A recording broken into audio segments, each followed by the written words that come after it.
तो भाई आज हम आप लोगों को इस वीडियो में किसी एक साहित्यकार का अध्ययन भारतेंदु हरिश्चंद्र इस सब्जेक्ट के भाई टोटल आप लोगों को 8 से 9 इंपॉर्टेंट क्वेश्चन विद आंसर जो है करवाने वाले हैं, जो आप लोगों के एग्जाम में आएंगे ही आएंगे। इस चीज़ की मैं गारंटी देता हूँ। अगर आप भाई इस वीडियो को देख के चले आओगे, नोट्स को पढ़ के चले आओगे, फिर आप लोग को कुछ और करने की जरूरत नहीं पड़ेगी। इसी से ही जो है आप लोग बहुत अच्छे मार्क्स से पास आउट हो जाओगे। ये जो सब्जेक्ट है भाई, ये बीए प्रोग्राम वाले बच्चों को मिलता है 4th सेमेस्टर में।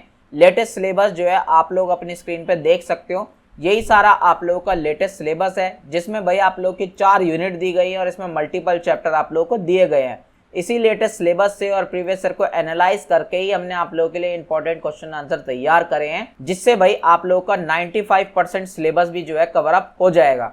जो 5% सिलेबस छोड़ा है वो वाला छोड़ा है जो कभी भी एग्जाम में नहीं पूछा जाता। गारंटी मेरी है भाई, इससे बाहर आप लोगों के एग्जाम में कुछ भी नहीं आएगा। यही सब जो है घुमा फिरा के आप लोगों से पूछा जाएगा। बाकी नोट्स का लिंक आप लोगों को नीचे डिस्क्रिप्शन में मिल जाएगा। अदरवाइज आप लोग व्हाट्सएप पे भी कांटेक्ट करके नोट्स को ले सकते हो। तो भाई किसी भी क्वेश्चन को करने से पहले सबसे पहले हमें समझना होता है कि जो हमारा क्वेश्चन नंबर फर्स्ट है उसमें हमसे क्या पूछा गया है। तो इसीलिए हम हमारा क्वेश्चन नंबर फर्स्ट में सबसे पहले समझेंगे कि जो हमारा क्वेश्चन नंबर फर्स्ट है इसमें हमसे पूछा क्या गया जा रहा है, डिमांड क्या की जा रही है। तो भाई सबसे पहले हमसे पूछा जा रहा है कि जो हमारी एक कविता है कहाँ करुणानिधि केशव सोए, तो इस कविता के मूल भाव के बारे में हमें बताना है। यानी कि ये जो कविता है ये आखिर कहना क्या चाहती है, इसका जो मेन ऑब्जेक्टिव है वो आखिर है क्या। इसी क्वेश्चन को आपसे घुमा फुरा कर इस तरीके से भी पूछा जा सकता है कि कहाँ करुणानिधि केशव सोए कविता की केंद्रीय संवेदना एवं संदेश का विवेचना कीजिए। केंद्रीय संवेदना का मतलब यहाँ पर यह है कि इसमें ऐसा कौन से भाव है जिसके बारे में बात की गई है। इसी के साथ साथ इसमें लेखक क्या संदेश देना चाहता है, समाज को क्या शिक्षा देना चाहता है, उससे भी हमारे बारे में पूछा गया है। तो ओवरऑल इस आंसर में हमें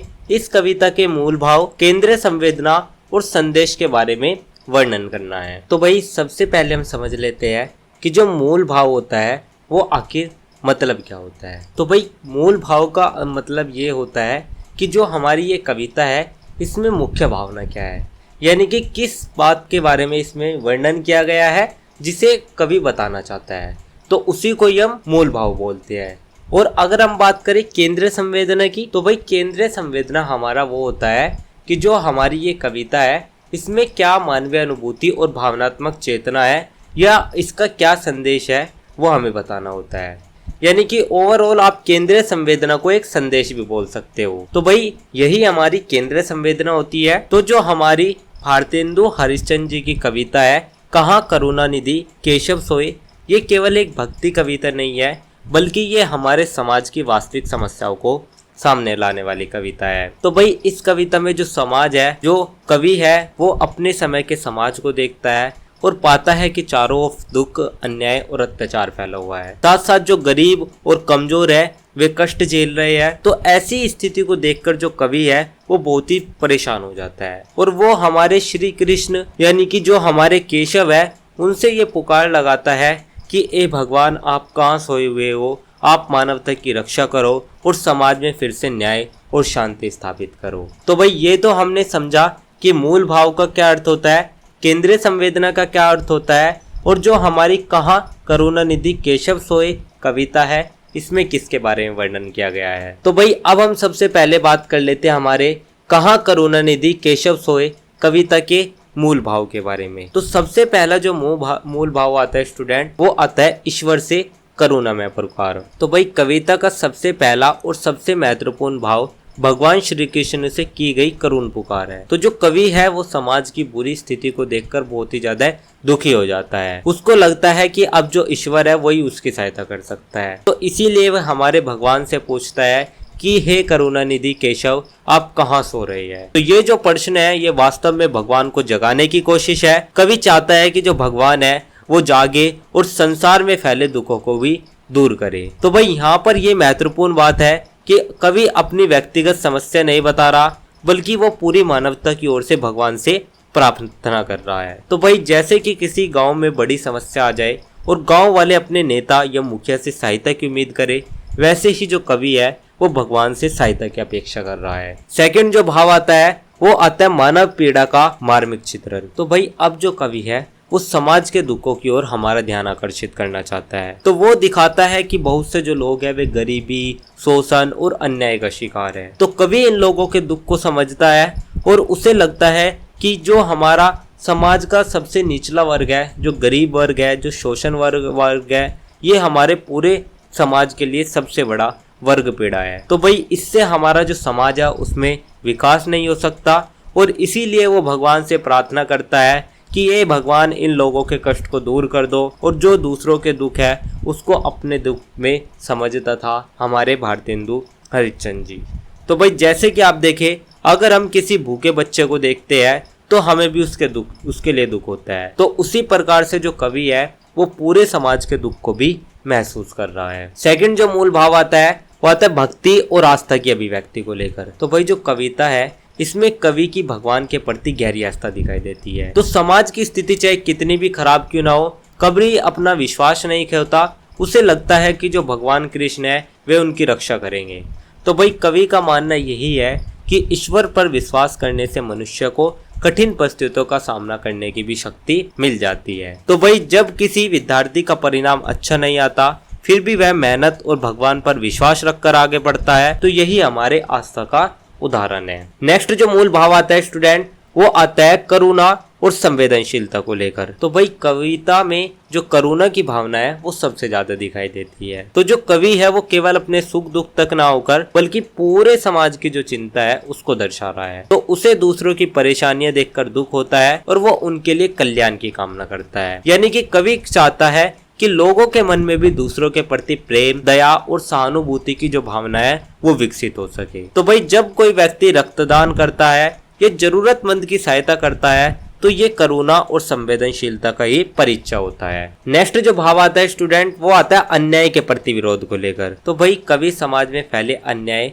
और अत्याचार को स्वीकार नहीं करता। तो वो कहता है कि जब तक समाज में न्याय होगा तब तक जो हमारा समाज है उसमें शांति नहीं बनेगी। तो इसीलिए वे हमारे भगवान श्री कृष्ण से प्रार्थना करता है कि वे धर्म और न्याय की स्थापना करे। वो कहता है कि गलत काम करने वाले को रोका जाए और सच्चाई की विजय हो। तो ये जो भावना है ये कविता को केवल धार्मिक ही नहीं बल्कि सामाजिक दृष्टि से भी महत्वपूर्ण बनाती है। तो जैसे अगर किसी गरीब व्यक्ति के साथ अन्याय हो रहा हो और कोई उसके समर्थन में खड़ा हो जाए तो वह न्याय की रक्षा भी कर रहा होता है। नेक्स्ट जो भाव आता है स्टूडेंट वो आता है आशा और विश्वास का भाव। तो भाई जो हमारा कविता है इसमें दुख और पीड़ा का तो वर्णन है ही, लेकिन फिर भी जो कवि है वो निराश नहीं होता। उसे पूरा विश्वास होता है कि एक दिन भगवान अवश्य मानवता की रक्षा करेंगे और यही जो आशा है ये उसे आगे बढ़ने की प्रेरणा देती है। तो भाई कवि मानता है कि बुरे समय हमेशा नहीं रहते, एक दिन अच्छा समय जरूर आता है। तो जैसे लंबी अंधेरी रात के बाद सूर्योदय होता है उसी प्रकार से दुख के बाद सुख भी जरूर आता है। नेक्स्ट एंड लास्ट जो भावना आती है वो आती है लोक मंगल की भावना। तो भाई कविता का अंतिम और सबसे व्यापक जो भाव है वो है लोक मंगल। यानी कि कवि जो है वो अपने या अपने परिवार के लिए नहीं बल्कि पूरे समाज के लिए प्रार्थना करता है। तो वो चाहता है कि संसार में अन्याय, अत्याचार ये सभी खत्म हो जाए और प्रेम शांति स्थापित हो जाए। तो यही कारण है कि कविता का जो संदेश है वो आज भी उतना ही महत्वपूर्ण है जितना कि हमारे भारतेंदु हरिश्चंद्र जी के समय था। तो जैसे कि आप देखिए महात्मा गांधी का सपना भी ऐसा ही समाज बनाना था जहाँ पर सभी लोगों को समान सम्मान और न्याय मिले। और जो हमारे भारतेंदु हरिश्चंद्र जी है उनका भी इसी तरीके का सपना है। तो भाई यही थे हमारे कुछ पॉइंट जिनके माध्यम से हमने कहाँ करुणानिधि केशव सोय कविता का मूल भाव समझा। इसके बाद जो हमारा नेक्स्ट पॉइंट आता है स्टूडेंट वो आता है कहाँ करुणानिधि केशव सोय कविता की केंद्रीय संवेदना और संदेश को लेकर। यानी कि अब हम समझ लेते हैं कि जो हमारी केंद्रीय संवेदना और संदेश है वो आखिर क्या है। तो भाई सबसे पहले जो कवि संदेश दे रहा है वो दे रहा है मानवता की रक्षा का। यानी कि भाई कवि कहता है कि जो लोग दुख और पीड़ा में जीवन जी रहे हैं उनकी सहायता की जाए और इसीलिए वो भगवान कृष्ण से प्रार्थना करता है। तो कवि का मानना है कि किसी समाज की पहचान उसकी मानवता से होती है। अगर लोग एक दूसरे को दुख को समझेंगे और उनकी सहायता करेंगे तो तभी हमारा जो एक समाज है वो सुखी रह सकता है। तो जब किसी प्राकृतिक आपदा के समय लोग मिलकर पीड़ितों की सहायता करते हैं तो ये मानवता की रक्षा का सबसे अच्छा उदाहरण है। सेकंड जो संदेश आता है स्टूडेंट वो आता है धर्म और न्याय की स्थापना को लेकर। तो भाई जो हमारा कवि है उसको दुख किस बात का होता है कि जो अधर्म और जो अत्याचार है ये बढ़ते जा रहे हैं। तो इसीलिए वो श्री कृष्ण भगवान से कहता है कि भगवान धर्म की रक्षा करो। और कवि का विश्वास था कि जब समाज में न्याय होगा तभी लोगों को एक सच्चा सुख मिलेगा। तो अन्याय और अत्याचार से जो समाज है वो कमजोर होता है, जबकि जो सत्य और समाज है उससे हमारा समाज मजबूत होता है। तो जैसे कि आप देखिए महाभारत में भगवान श्री कृष्ण ने धर्म की रक्षा के लिए पांडवों का साथ दिया था। कवि भी उसी प्रकार धर्म और न्याय की स्थापना की कामना करता है। नेक्स्ट जो संदेश आता है वो आता है करुणा और सहानुभूति के विकास को लेकर। तो भाई कवि ये भी चाहता है कि लोगों के मन में करुणा और सहानुभूति आ जाए, यानी कि ये हमें सिखाता है कि जो केवल अपने बारे में सोचने के बजाय दूसरों के दुख को भी हमें समझना चाहिए। तो जब मनुष्य दूसरों की समस्या को समझता है, उनकी हेल्प करता है, तो तभी हमारे समाज में प्रेम और भाईचारा बढ़ता है। तो भाई यही कारण है कि जो कवि है वो करुणा को मानव जीवन का सबसे महत्वपूर्ण गुण मानता है। तो जैसे कि किसी गरीब विद्यार्थी की पढ़ाई में सहायता करना, ये हमारे सहानुभूति और करुणा का एक अच्छा उदाहरण है। नेक्स्ट जो संदेश आता है वो आता है ईश्वर में अटूट विश्वास को लेकर। तो भाई कवि ये भी संदेश देता है कि जीवन में चाहे कितनी भी कठिनाइयां क्यों ना आए, लेकिन हमें भगवान पर विश्वास बनाए रखना चाहिए। तो भाई उसका मानना था कि जो आस्था है वही मनुष्य को निराशा से निकालकर संघर्ष करने की शक्ति देता है। तो यही विश्वास उसको आशावादी भी बनाता है। तो भाई जब कोई व्यक्ति कठिन समय में भी हार नहीं मानता और भगवान पर विश्वास रखकर आगे बढ़ता है, तो वह हमारे इसी संदेश को अपनाता है। नेक्स्ट जो संदेश आता है वो आता है सामाजिक जागरण की प्रेरणा को लेकर। तो भाई जो कवि है वो केवल भगवान से प्रार्थना करके चुप नहीं बैठता, बल्कि समाज को भी जागरूक होने का संदेश देता है। तो वो चाहता है कि लोग अन्याय और शोषण के खिलाफ आवाज उठाए, और कवि के अनुसार समाज तभी आगे बढ़ सकता है जब उसके नागरिक जागरूक और जिम्मेदार होंगे। तो इसीलिए जो कविता है वो लोगों को अपने कर्तव्यों के प्रति सचेत रहने की प्रेरणा भी देती है। तो जैसे कि आप देखिए जब लोग भ्रष्टाचार या सामाजिक बुराइयों के खिलाफ मिलकर आवाज उठाते हैं, तो ये हमारे सामाजिक जागरण का ही उदाहरण होता है। नेक्स्ट जो संदेश आता है स्टूडेंट, वो आता है प्रेम और शांति के महत्व को लेकर। तो भाई कवि हिंसा, घृणा, इन सभी को छोड़कर प्रेम, दया को अपनाना चाहता है। उसका मानना था कि प्रेम ही वो शक्ति है जो कि लोगों को एक दूसरे से जोड़ सकती है। तो अगर हमारे समाज में शांति और प्रेम होगी तो लोग मिलजुल कर रहेंगे और विकास भी होगा। और यही कारण है कि जो कवि है वो प्रेम और शांति को मानव जीवन का सही मार्ग मानता है। तो भाई जैसे कि आप देखिए परिवार में आपसी प्रेम और सम्मान होने से घर का वातावरण सुखद होता है, और यही बात हमारे पूरे समाज पर भी लागू होती है। नेक्स्ट एंड लास्ट जो संदेश आता है स्टूडेंट, वो आता है लोक कल्याण और विश्व बंधुत्व को लेकर।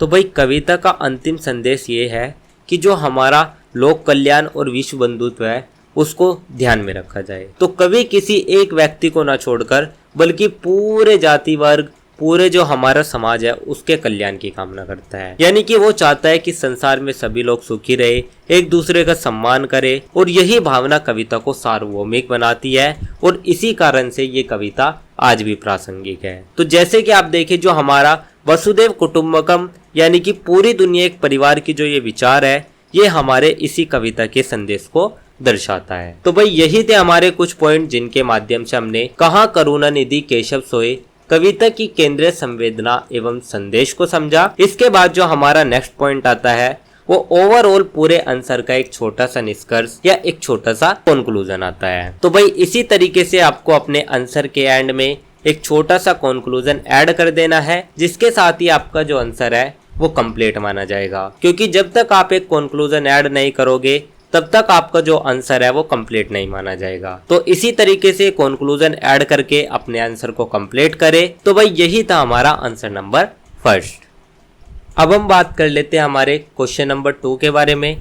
तो सबसे पहले हम समझ लेते हैं कि जो हमारा क्वेश्चन नंबर 2 है इसमें आखिर हमसे पूछा क्या गया है। तो भाई क्वेश्चन नंबर 2 में हमसे बसंत होली कविता के शिल्पगत सौंदर्य के बारे में पूछा गया है, यानी कि यहाँ पर हमें कविता के शिल्प पक्ष के बारे में बताना है। इसी क्वेश्चन को आपसे अथवा या और करके इस तरीके से भी पूछा जा सकता है कि बसंत होली कविता की भाषा शैली एवं कलात्मक विशेषताओं का वर्णन करो। अर्थात इस आंसर में आपको ये बताना है कि कवि ने कविता को सुंदर और प्रभावशाली बनाने के लिए कौन सी भाषा शैली, कौन सा अलंकार, कौन सा रस इनका उपयोग किया है। तो ओवरऑल हमें यहाँ पर इसकी जो कलात्मक विशेषताएं और भाषा शैली है उनको एक्सप्लेन करना है। तो भाई सबसे पहले हम समझ लेते हैं कि जो शिल्पगत सौंदर्य होता है वो आखिर होता क्या है। तो स्टूडेंट, शिल्पकर सौंदर्य हमारे वे तत्व होते हैं जो कि हमारी कविता को प्रभावशाली बनाते हैं। जैसे कि आप देखिए भाषा, शैली या अलंकार, तो ये सभी हमारे शिल्पगत सौंदर्य होते हैं। लेकिन अगर हम बात करें भाषा शैली की, तो भाषा शैली हमारी वो पद्धति होती है जिसके माध्यम से लेखक अपने विचारों को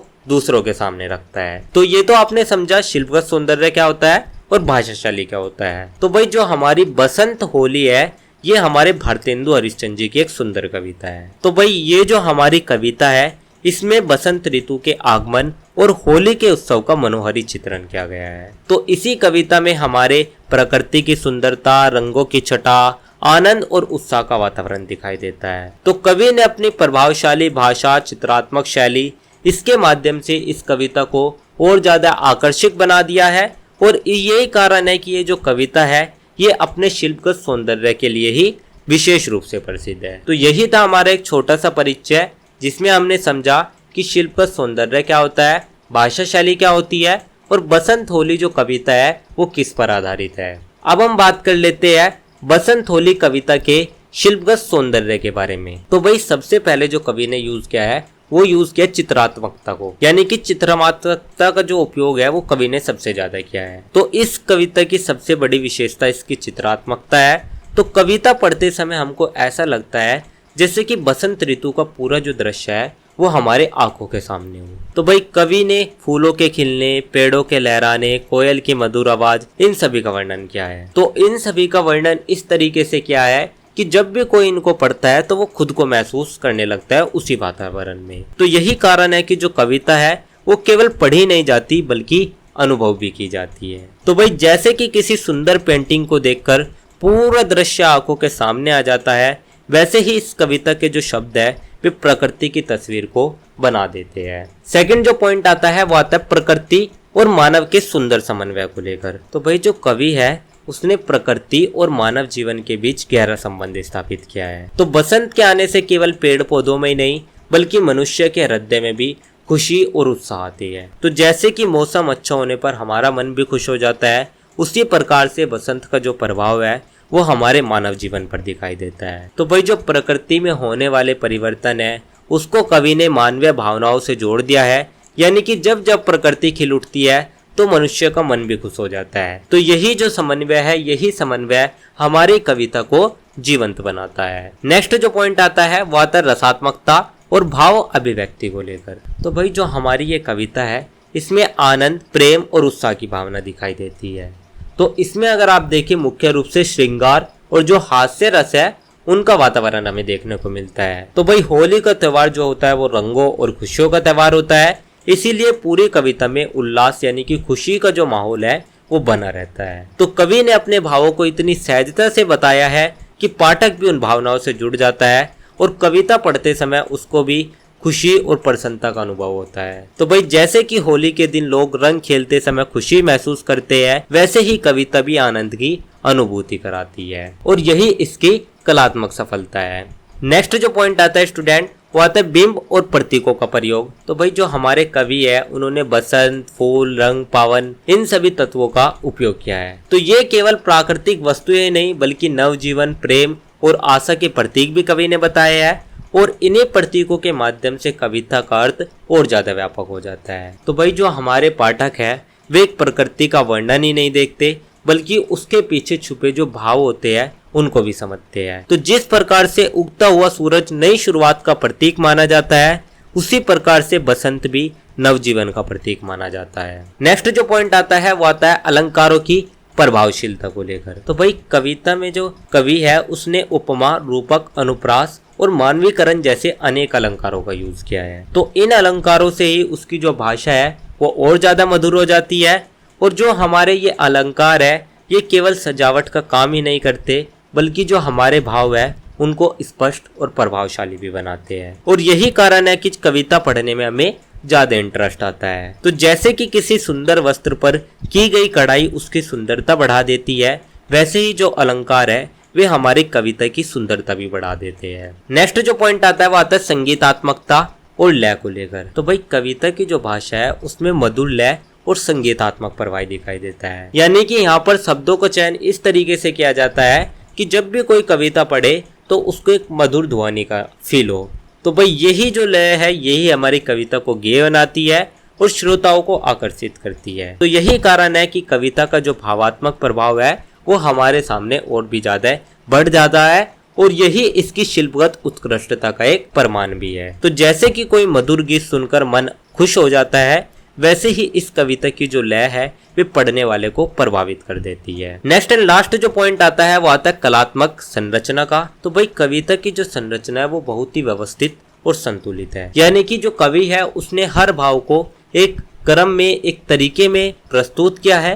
कहीं पर भी आवश्यक विस्तार अनावश्यक विस्तार नहीं मिलेगा और शुरू से लेकर लास्ट तक विषय की जो एक रूपता है वो बनी रहती है। तो इसी वजह से कविता का जो प्रभाव है वो और ज्यादा बढ़ जाता है। तो भाई जैसे कि अच्छी तरह बनाई गई इमारत का हर हिस्सा व्यवस्थित होता है, वैसे ही कविता की जो रचना है वो भी संतुलित और सुंदर होती है। तो भाई यही थे हमारे कुछ पॉइंट जिनके माध्यम से हमने बसंत होली कविता का शिल्पगत सौंदर्य समझा।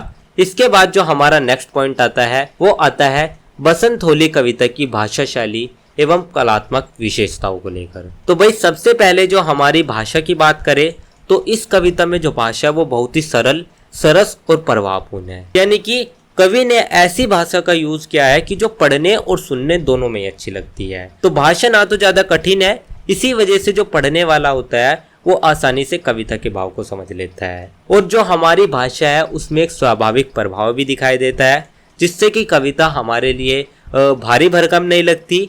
और यही कारण है कि कविता पढ़ते समय जो मन है वो लगातार उससे जुड़ा रहता है। तो भाई जैसे कि कोई शिक्षक कठिन विषय को आसान भाषा में समझा दे, वैसे ही कवि ने अपने भाव को सरल भाषा में व्यक्त किया है और यही इसकी भाषागत विशेषता है। सेकंड जो विशेषता आती है वो आती है संस्कृत निष्ठ एवं साहित्यिक शब्दावली को लेकर। तो भाई जो हमारे कविता है इसमें कई संस्कृत शब्दों का यूज किया गया है। तो इन शब्दों के यूज से जो भाषा है उसमें गरिमा और गंभीरता आती है, लेकिन ये जो शब्द है इनका एक संतुलित प्रयोग किया है ताकि जो कविता है वो मुश्किल ना लगे। तो कवि ने कुछ ऐसे शब्द चुने हैं जो कि उसके भाव के अनुरूप है और कविता के सौंदर्य को बढ़ाते हैं। तो इसी वजह से जो हमारे कविता का साहित्यिक स्तर है वो भी ऊंचा हो जाता है। तो भाई जैसे कि किसी विशेष अवसर पर हम सामान्य कपड़ों के बजाय अच्छे और सुंदर वस्त्र पहनते हैं, वैसे ही कवि ने सुंदर साहित्यिक शब्दों का प्रयोग किया है। सेकंड जो हमारी भाषा आती है स्टूडेंट वो आती है भावात्मक शैली को लेकर। तो भाई पूरी कविता जो है वो हमारी भाव प्रधान शैली में लिखी गई है, यानी कि कवि ने बसंत ऋतु के आनंद, प्रेम, इन सभी को बहुत ही अच्छे ढंग से प्रस्तुत किया है। यानी कि जब भी हम कविता को पढ़ते हैं तो हमें केवल शब्द ही नहीं पढ़ने होते, बल्कि हम उन भावनाओं को भी महसूस करते हैं जिन्हें कविता दिखाना चाहता है। तो यही जो भावात्मक शैली है यही हमारे हृदय को छू लेती है। तो जैसे कि कोई व्यक्ति खुशी की बात पूरे उत्साह से सुनाता है तो उसकी खुशी सुनने वालों तक भी पहुंचती है। ठीक यही जो प्रभाव है ये हमारा इस कविता में भी दिखाई देता है। सेकंड जो विशेषता आती है वो आती है वर्णनात्मक एवं चित्रात्मक शैली को लेकर। तो भाई कवि ने बसंत ऋतु और होली के दृश्यों को इतनी सुंदर तरीके से दिखाया कि जब भी कोई उसको पढ़ता है तो पूरा जो दृश्य है वो उसकी आंखों के सामने आ जाता है। तो भाई फूलों के रंग, प्रकृति की सुंदरता और लोगों का उत्साह, ये सभी कुछ जीवन प्रतीक उसने डाले हुए हैं। तो यही हमारी चित्रात्मकता हमारी कविता को भी विशेष बनाती है। जैसे कि किसी फिल्म में सुंदर दृश्य देखकर हम उस वातावरण को महसूस करने लगते हैं, वैसे ही कविता का जो वर्णन है वो हमें बसंत के वातावरण में ले जाता है। नेक्स्ट जो विशेषता आती है स्टूडेंट वो आती है मानवीकरण एवं प्राकृतिक चित्रण की। तो भाई ये जो कविता है इसमें प्रकृति को मानवीय रूप से दिखाया गया है, यानी कि ऐसा लगता है कि जैसे कि पेड़ पौधे, फूल और ऋतुएं स्वयं आनंद ले रही हो। तो कवि ने प्रकृति को केवल एक दृश्य ही नहीं बल्कि उसको जीवित बना दिया है। तो इसी वजह से जो कविता है वो हमें और ज्यादा आकर्षक लगती है। तो भाई जब हम कहते हैं कि फूल मुस्कुरा रहे हैं तो वास्तव में फूल नहीं मुस्कुराते, लेकिन ऐसा कहने से जो दृश्य है वो बहुत ही सुंदर लगता है और यही हमारा मानवीकरण है। और इसी वजह से जो हमारी कविता है वो और ज्यादा मनोहारी भी बन जाती है। नेक्स्ट जो विशेषता आती है स्टूडेंट वो आती है लोक जीवन और उत्सव धर्मिता को लेकर।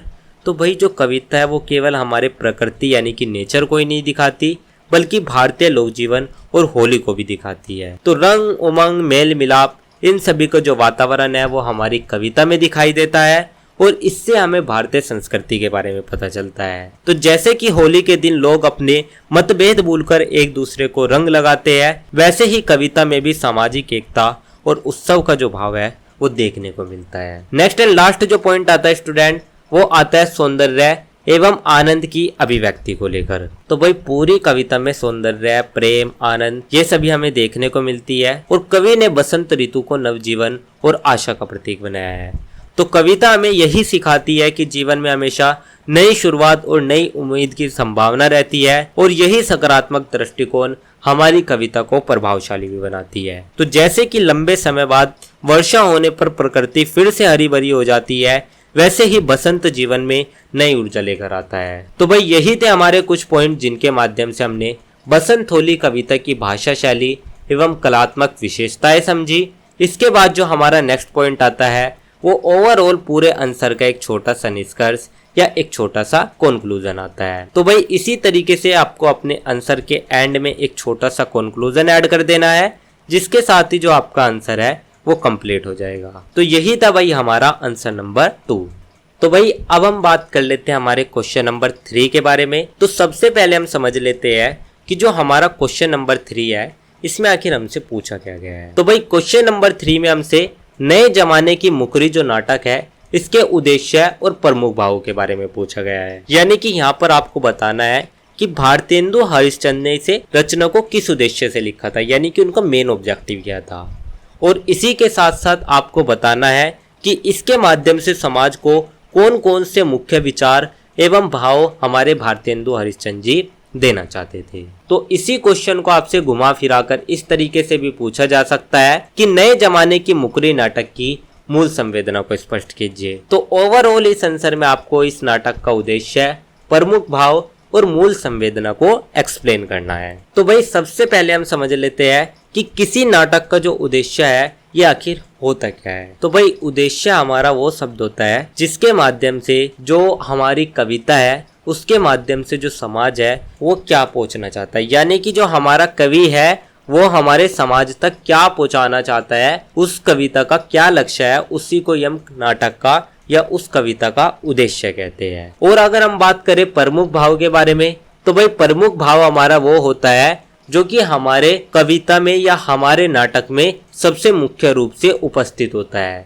जैसे कि कोई खुशी हो गई, कोई दुख हो गया या कोई हास्य हो गया, तो ये हमारे प्रमुख भाव होते हैं। लेकिन अगर हम बात करें मूल संवेदना की, तो भाई मूल संवेदना हमारा वो होती है जिसके आधार पर पूरा नाटक चलता है, यानी कि जो हमारे संपूर्ण नाटक का भावात्मक रूप से जो संचालन होता है उसी को ही हम कहते हैं हमारी मूल संवेदना। तो भाई जो हमारे नए जमाने की मुकरी नाटक है ये हमारे भारतेंदु हरिश्चंद्र जी की एक व्यंग प्रधान रचना है। तो ये जो रचना है इसमें भारतेंदु हरिश्चंद्र जी ने आधुनिक समाज की कमियां, दिखावे, पाखंड इन सभी को दिखाया है। तो लेखक केवल लोगों को हंसाना ही नहीं चाहता बल्कि उन्हें अपनी गलतियों के बारे में सोचने पर भी प्रेरित करना चाहता है। तो भाई आप देखिए ये जो रचना है इसमें हास्य और व्यंग दोनों के माध्यम से जो समाज सुधार है उसको करने की हमारे लेखक ने कोशिश करी है। तो यही था हमारा एक छोटा सा परिचय जिसमें आपने समझा कि नाटक का उद्देश्य क्या होता है, प्रमुख भाव क्या होता है,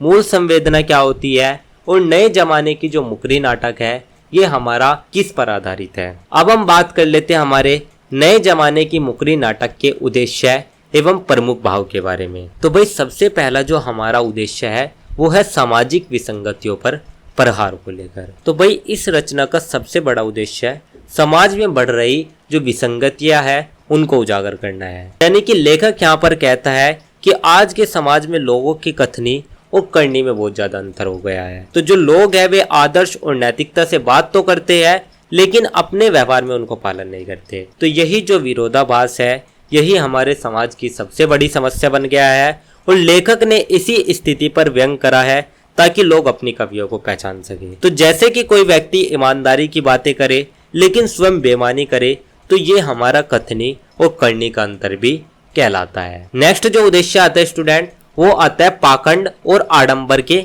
विरोध को लेकर। तो भाई भारतेंदु हरिश्चंद्र समाज में फैले दिखावे और पाखंड का विरोध करते हैं। तो बहुत से लोग बाहर से सभ्य और अच्छे दिखाई देते हैं लेकिन अंदर उनके स्वार्थ यानी कि जो हमारा छल कपट है वो छिपा रहता है। तो जो लेखक है हमारे, वो ऐसे दोहरे चरित्र वाले लोगों पर व्यंग्य करता है, यानी कि उनकी बुराइयां करता है। लेखक कहता है कि जो लोग हैं वे दिखावे की जगह पर सच्चाई और ईमानदारी को दिखाए। तो जैसे कि कुछ लोग समाज में अपनी अच्छी छवि बनाने के लिए दान का दिखावा करते हैं, लेकिन वास्तव में उनका जो ऑब्जेक्टिव होता है वो केवल प्रसिद्धि पाना होता है। तो इन्हीं पाखंड और आडंबर का जो विरोध है वे हमारे भारतेंदु हरिश्चंद्र जी ने किया है। नेक्स्ट जो पॉइंट आता है वो आता है नैतिक मूल्यों की स्थापना को लेकर। तो भाई ये जो रचना है इसके माध्यम से लेखक सत्य, ईमानदारी और नैतिकता जैसे मूल्यों को महत्व देता है। यानी कि लेखक चाहता है कि आधुनिकता की दौड़ में जो लोग हैं वे अपने संस्कार को ना भूलें। तो लेखक का मानना है कि किसी भी समाज का जो वास्तविक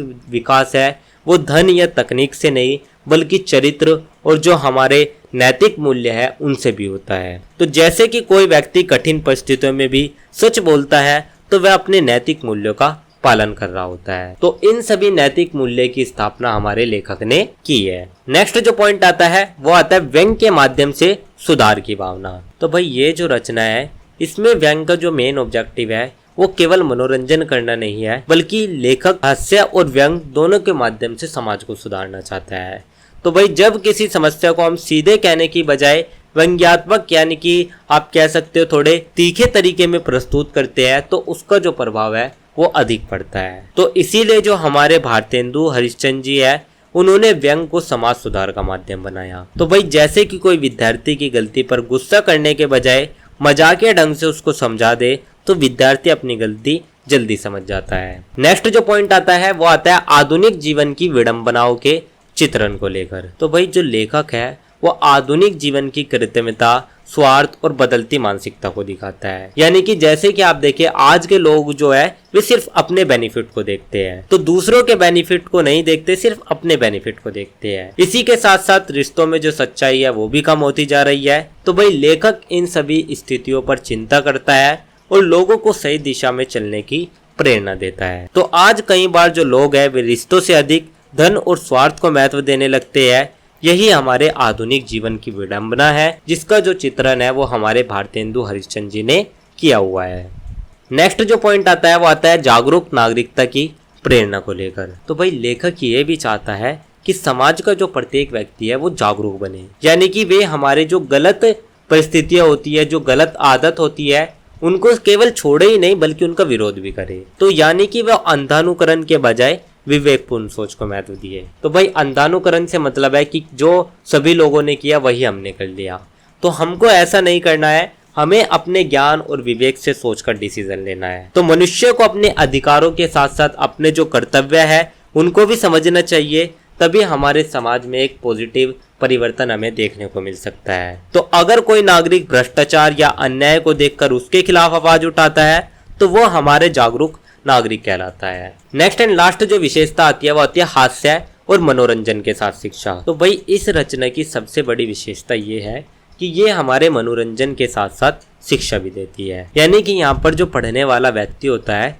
वो हंसते हुए भी एक गहरा सामाजिक संदेश प्राप्त कर लेता है। तो लेखक ने हास्यपूर्ण घटनाओं और संवादों के माध्यम से ही समाज की प्रॉब्लम्स को दिखाया है, जिससे कि जो हमारी रचना है वो और ज्यादा रोचक बन जाती है और शिक्षाप्रद बन जाती है। तो जैसे कि आप देखें पंचतंत्र की जो कहानियां हैं वो मनोरंजन के साथ शिक्षा देती है, वैसे ही ये जो रचना है ये भी मनोरंजन और लोक शिक्षा का सुंदर समन्वय प्रस्तुत करती है। तो भाई यही थे हमारे कुछ पॉइंट जिनके माध्यम से हमने नए जमाने की मुकरी नाटक का उद्देश्य और प्रमुख भाव समझा। इसके बाद जो हमारा नेक्स्ट पॉइंट आता है वो आता है नए जमाने की मुकरी नाटक की मूल संवेदना को लेकर। तो भाई सबसे पहली जो मूल संवेदना है वो है सामाजिक चेतना की संवेदना। तो भाई इस रचना की सबसे महत्वपूर्ण जो संवेदना है वो है सामाजिक चेतना। यानी कि लेखक यहाँ पर चाहता है कि अपने आसपास जितनी भी बुराइयां हैं, जितनी भी कमियां हैं, उनको आप सबसे पहले तो पहचानो और फिर उनको दूर करो। तो समाज में जो भी गलत परंपराएं, दिखावा ये जो चल रहे हैं उसके प्रति लोगों को जागरूक होना चाहिए। और लेखक कहता है कि जब तक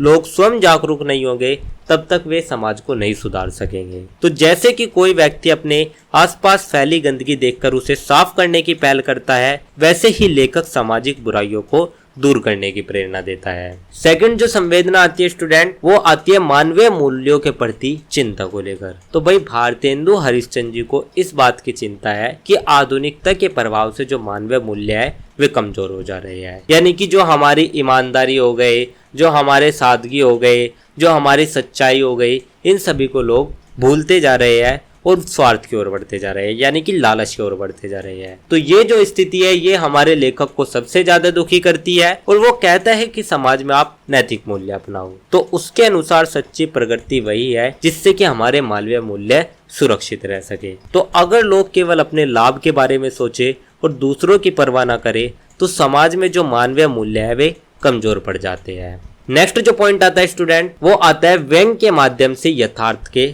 उद्घाटन को लेकर। तो भाई इस रचना की एक विशेष संवेदना ये भी है कि जो लेखक है वो व्यंग यानी कि हंसी के माध्यम से समाज की वास्तविक स्थिति को सामने लाता है। यानी कि वो डायरेक्ट उपदेश नहीं देता, डायरेक्ट कमियां नहीं निकालता, बल्कि हंसी मजाक के जरिए लोगों को उनकी कमियां दिखाता है। तो इससे पढ़ने वाले को मनोरंजन भी फील होता है और वो सोचने पर भी मजबूर हो जाता है। जैसे कि दर्पण हमें हमारा वास्तविक चेहरा दिखाता है, वैसे ही लेखक का जो व्यंग है उस समाज की वास्तविक तस्वीर दिखाता है। नेक्स्ट जो पॉइंट आता है वो आता है व्यक्ति और समाज के संबंधों की पड़ताल को लेकर। तो भाई लेखक ये भी बताना चाहता है कि जो हमारा व्यक्ति और समाज है ये दोनों ही एक दूसरे से जुड़े हुए हैं। तो अगर व्यक्ति अपने कर्तव्यों को नहीं पालन करेगा तो हमारा समाज भी अच्छा नहीं बन पाएगा। तो समाज की जो अच्छाई और बुराई है वो व्यक्ति पर ही डिपेंड करती है।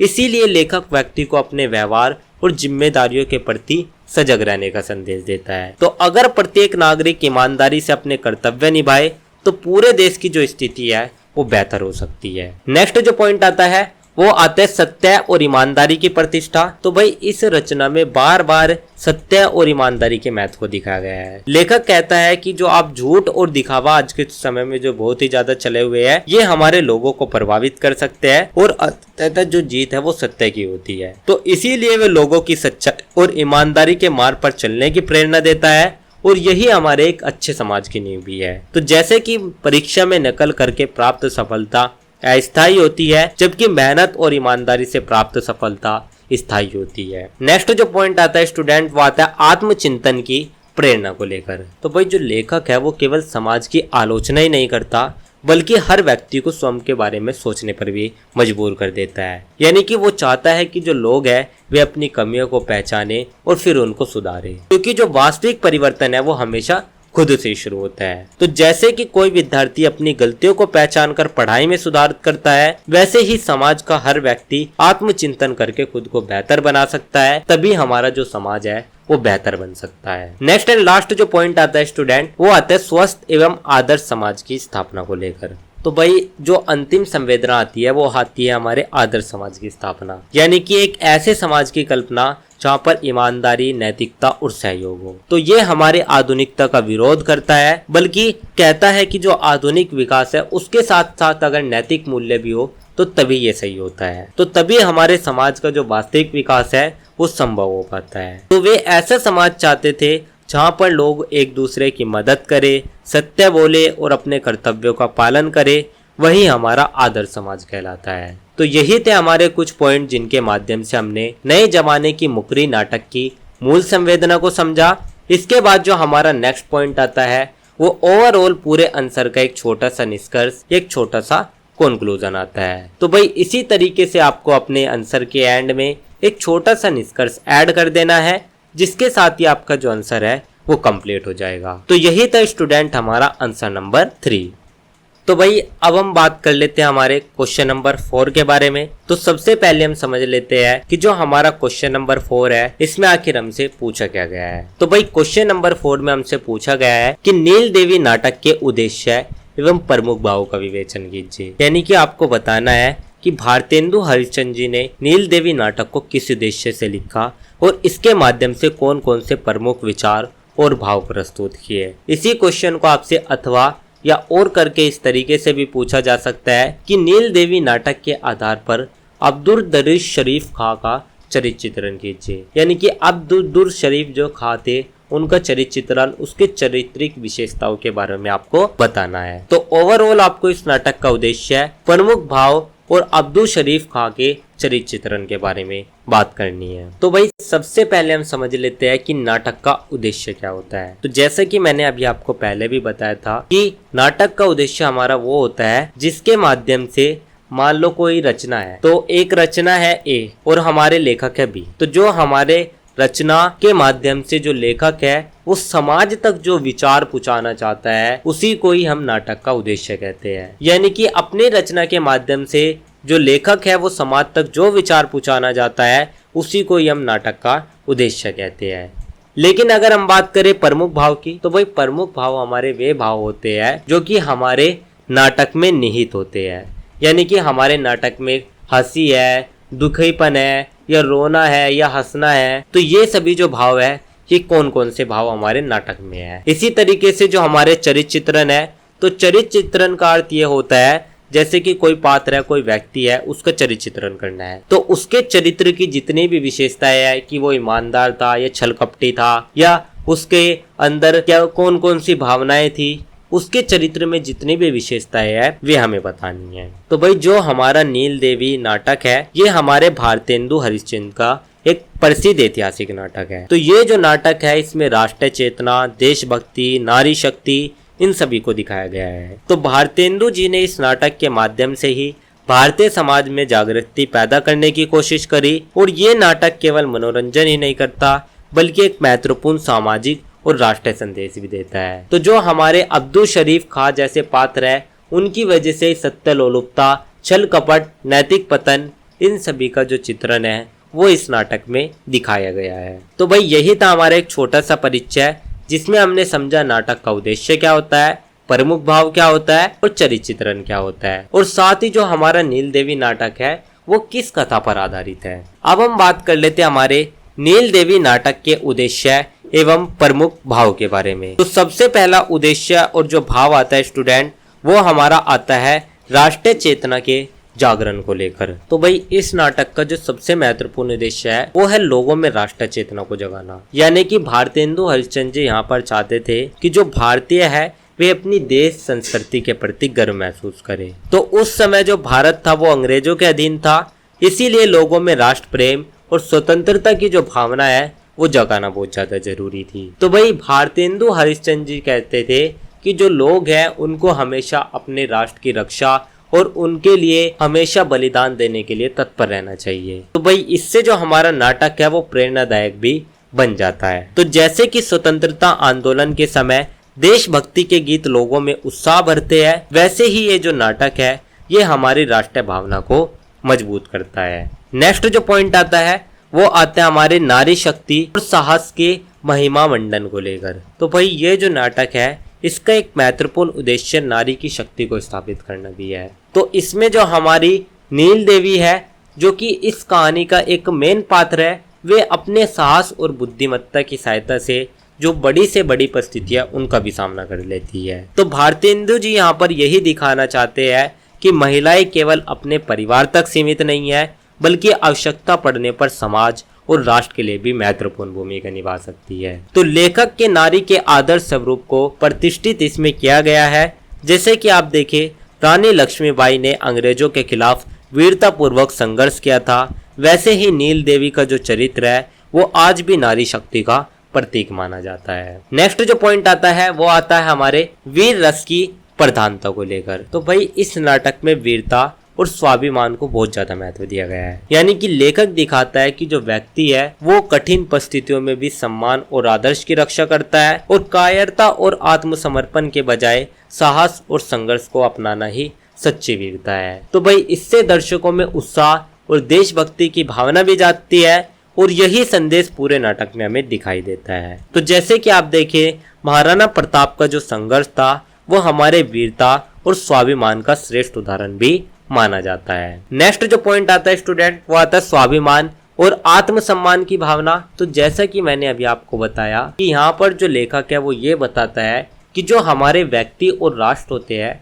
इन दोनों के लिए जो आत्मसम्मान यानी कि जो सेल्फ रिस्पेक्ट है वो बहुत ज्यादा जरूरी होती है। तो जो हमारे नील देवी जैसे पात्र है इस कहानी में वे अपने सेल्फ रिस्पेक्ट के लिए ही हर प्रकार का त्याग करने के लिए तैयार थी। तो लेखक ने यही उद्देश्य से इस कहानी को लिखा था कि जो स्वाभिमान और आत्मसम्मान की भावना है वो सभी व्यक्तियों के अंदर होनी चाहिए। नेक्स्ट जो पॉइंट आता है वो आता है अन्याय और अत्याचार का विरोध। तो भाई नाटक ये शिक्षा भी देता है कि अन्याय और अत्याचार का जो विरोध है वो हमें करना चाहिए। तो मान लो अगर कोई व्यक्ति या शासक अन्याय करता है तो उसके सामने आपको झुकना नहीं चाहिए बल्कि उसका विरोध करना चाहिए। तो लेखक समाज में न्याय और सत्य की स्थापना का संदेश देता है और यही विचार हमारे सामाजिक न्याय को भी समर्थन करता है। तो यही कारण है कि नाटक में संघर्ष का जो भाव है वो हमें मुख्य रूप से देखने को मिलता है। जैसे कि आप देखें, जब स्वतंत्रता सेनानियों ने अंग्रेजी शासन के अन्याय का विरोध किया तो वह हमारी इसी भावना का एक उदाहरण था। नेक्स्ट जो पॉइंट आता है स्टूडेंट हमारा,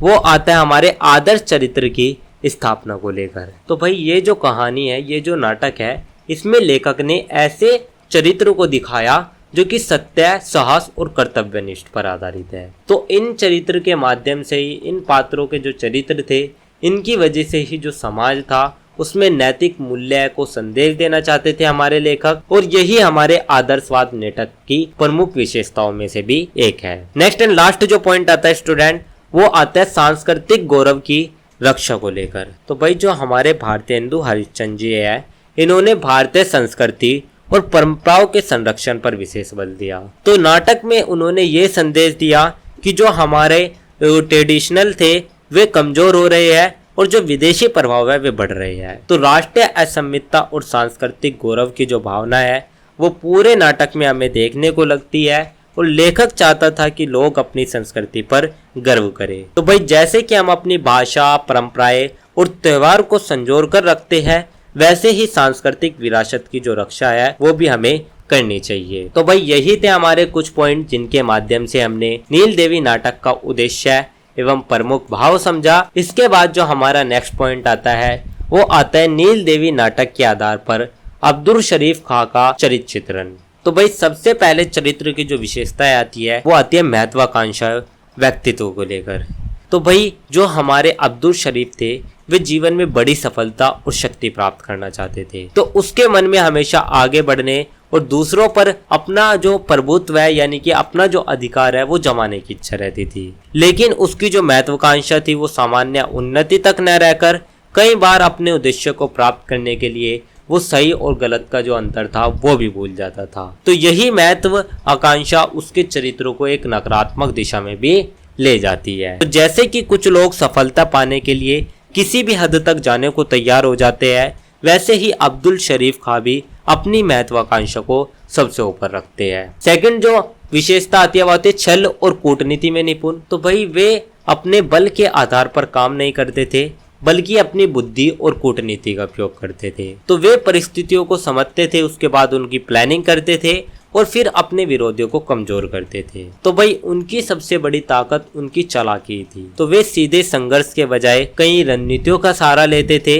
जिससे कि हमें ये पता चलता है कि एक कुशल लेकिन स्वार्थी राजनीतिज्ञ की तैयार है वे व्यवहार करते हैं। तो जैसे कि शतरंज का खिलाड़ी हर चाल सोच समझकर चलता है, वैसे ही वह अपने हर कदम को योजना के साथ उठाता है। नेक्स्ट जो प्रवृत्ति थी वो थी सत्ता लोलुप प्रवृत्ति। सत्ता लोलुप का प्रवृत्ति का मतलब है कि सत्ता की लालसा थी उसके अंदर। तो भाई वो अपने शक्ति और अधिकार को सबसे ऊपर मानता था, यानी कि वो चाहता था कि उसके पास अधिक से अधिक जितना भी अधिकार हो सके, जितना भी कब्जा हो सके वो कर सके। तो इसी वजह से उसके निर्णयों में नैतिकता के बजाय व्यक्तिगत लाभ देखने को मिलता था, यानी कि वो समाज के भले ही अपने लाभ को महत्वपूर्ण रखता था।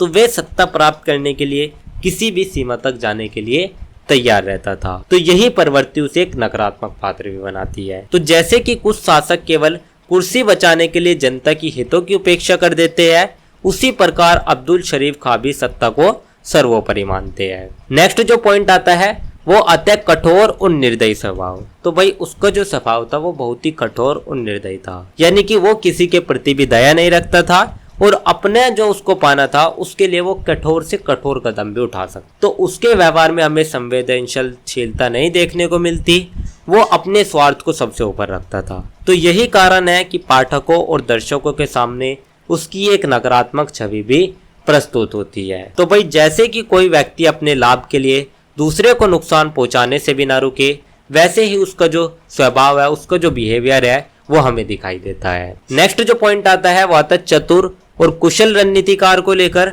तो भाई भले ही वो एक नकारात्मक पात्र था, लेकिन उसके बावजूद भी उसमें कई योग्यताएं थी जो कि उसे प्रभावशाली बनाती है।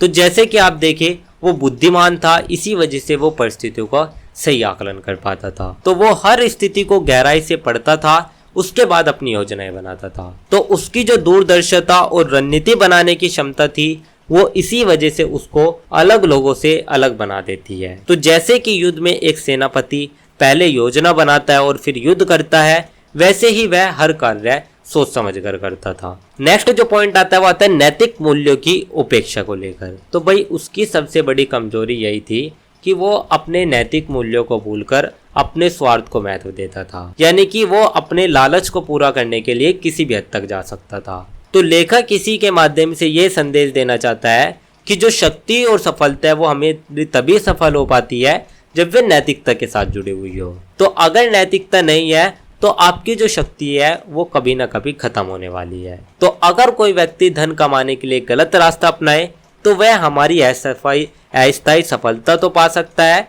लेकिन जो सम्मान है उसको वो खो सकता है। नेक्स्ट एंड लास्ट जो पॉइंट आता है वो आता है विरोधी पात्र के रूप में प्रभावशाली भूमिका। तो भाई नाटक में जो अब्दुल शरीफ खां है वो एक प्रभावशाली विरोधी पात्र की भूमिका निभाती है। तो इसी वजह से नाटक में संघर्ष और रोमांच बना रहता है। तो अगर विरोधी मजबूत नहीं होगा तो नाटक की जो महानता है वो सामने नहीं आएगी। तो इसीलिए उसके आदर्शों को और अधिक उजागर करने का कार्य करता है उसका विरोधी पात्र। तो जैसे कि किसी कहानी में खलनायक होने से नायक की अच्छाइयाँ और अधिक स्पष्ट हो जाती है, वैसे ही इस नाटक में भी उसका जो रोल है वो खलनायक के रूप में ही है। तो भाई यही थे हमारे कुछ पॉइंट जिनके माध्यम से हमने नील देवी नाटक के आधार पर अब्दुल शरीफ खां का चरित्र चित्रण समझा। इसके बाद जो हमारा नेक्स्ट पॉइंट आता है वो ओवरऑल पूरे आंसर का एक छोटा सा निष्कर्ष या एक छोटा सा कंक्लूजन आता है। तो भाई इसी तरीके से आपको अपने आंसर के एंड में एक छोटा सा निष्कर्ष या एक छोटा सा कंक्लूजन ऐड कर देना है, जिसके साथ ही आपका जो आंसर है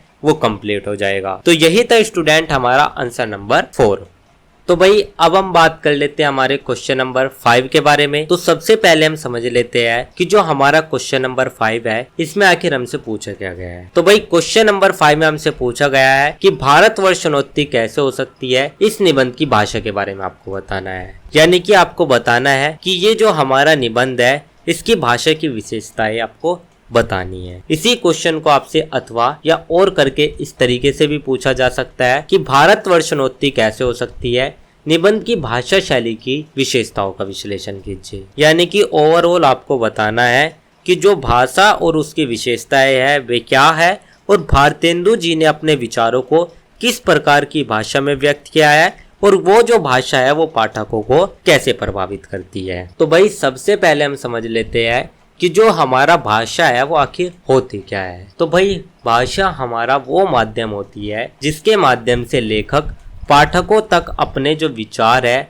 अपने जो भाव है उनको पहुंचाता है। तो भाई उन्हीं को हम भाषा कहते हैं। लेकिन अगर हम बात करें भाषा शैली की, तो भाषा शैली में हमारी वे तत्व होते हैं या वे विशेषताएं होती है जिससे कि हमारी भाषा की जो खूबियां है वे हमें पता चलती है। जैसे कि शब्द चयन, वाक्य विन्यास, अभिव्यक्ति की पद्धति, तो ये सभी विशेषताएं ही हमारी भाषा शैली होती है। तो भाई अगर हम बात करें हमारी भारतवर्षोन्नति कैसे हो सकती है, ये जो नाटक, ये जो निबंध है, ये हमारे भारतेंदु हरिश्चंद्र जी का एक ऐसा निबंध है जिसमें उन्होंने भारत की उन्नति की बात करी है। तो भाई उन्होंने इस निबंध की जो भाषा रखी वो बहुत ही सरल, प्रभावशाली और तर्कपूर्ण रखी, ताकि जो आम जनता है वे भी समझ सके कि भारत की जो उन्नति है वो कैसे हो सकती है। तो यही था हमारा एक छोटा सा परिचय जिसमें हमने समझा भाषा क्या होती है और भाषा शैली क्या होती है और भारतवर्षोन्नति कैसे हो सकती है। ये जो नाटक है ये किस कथा पर आधारित है। अब हम बात कर लेते हैं कि भारतवर्षोन्नति कैसे हो सकती है इस निबंध की भाषा के बारे में।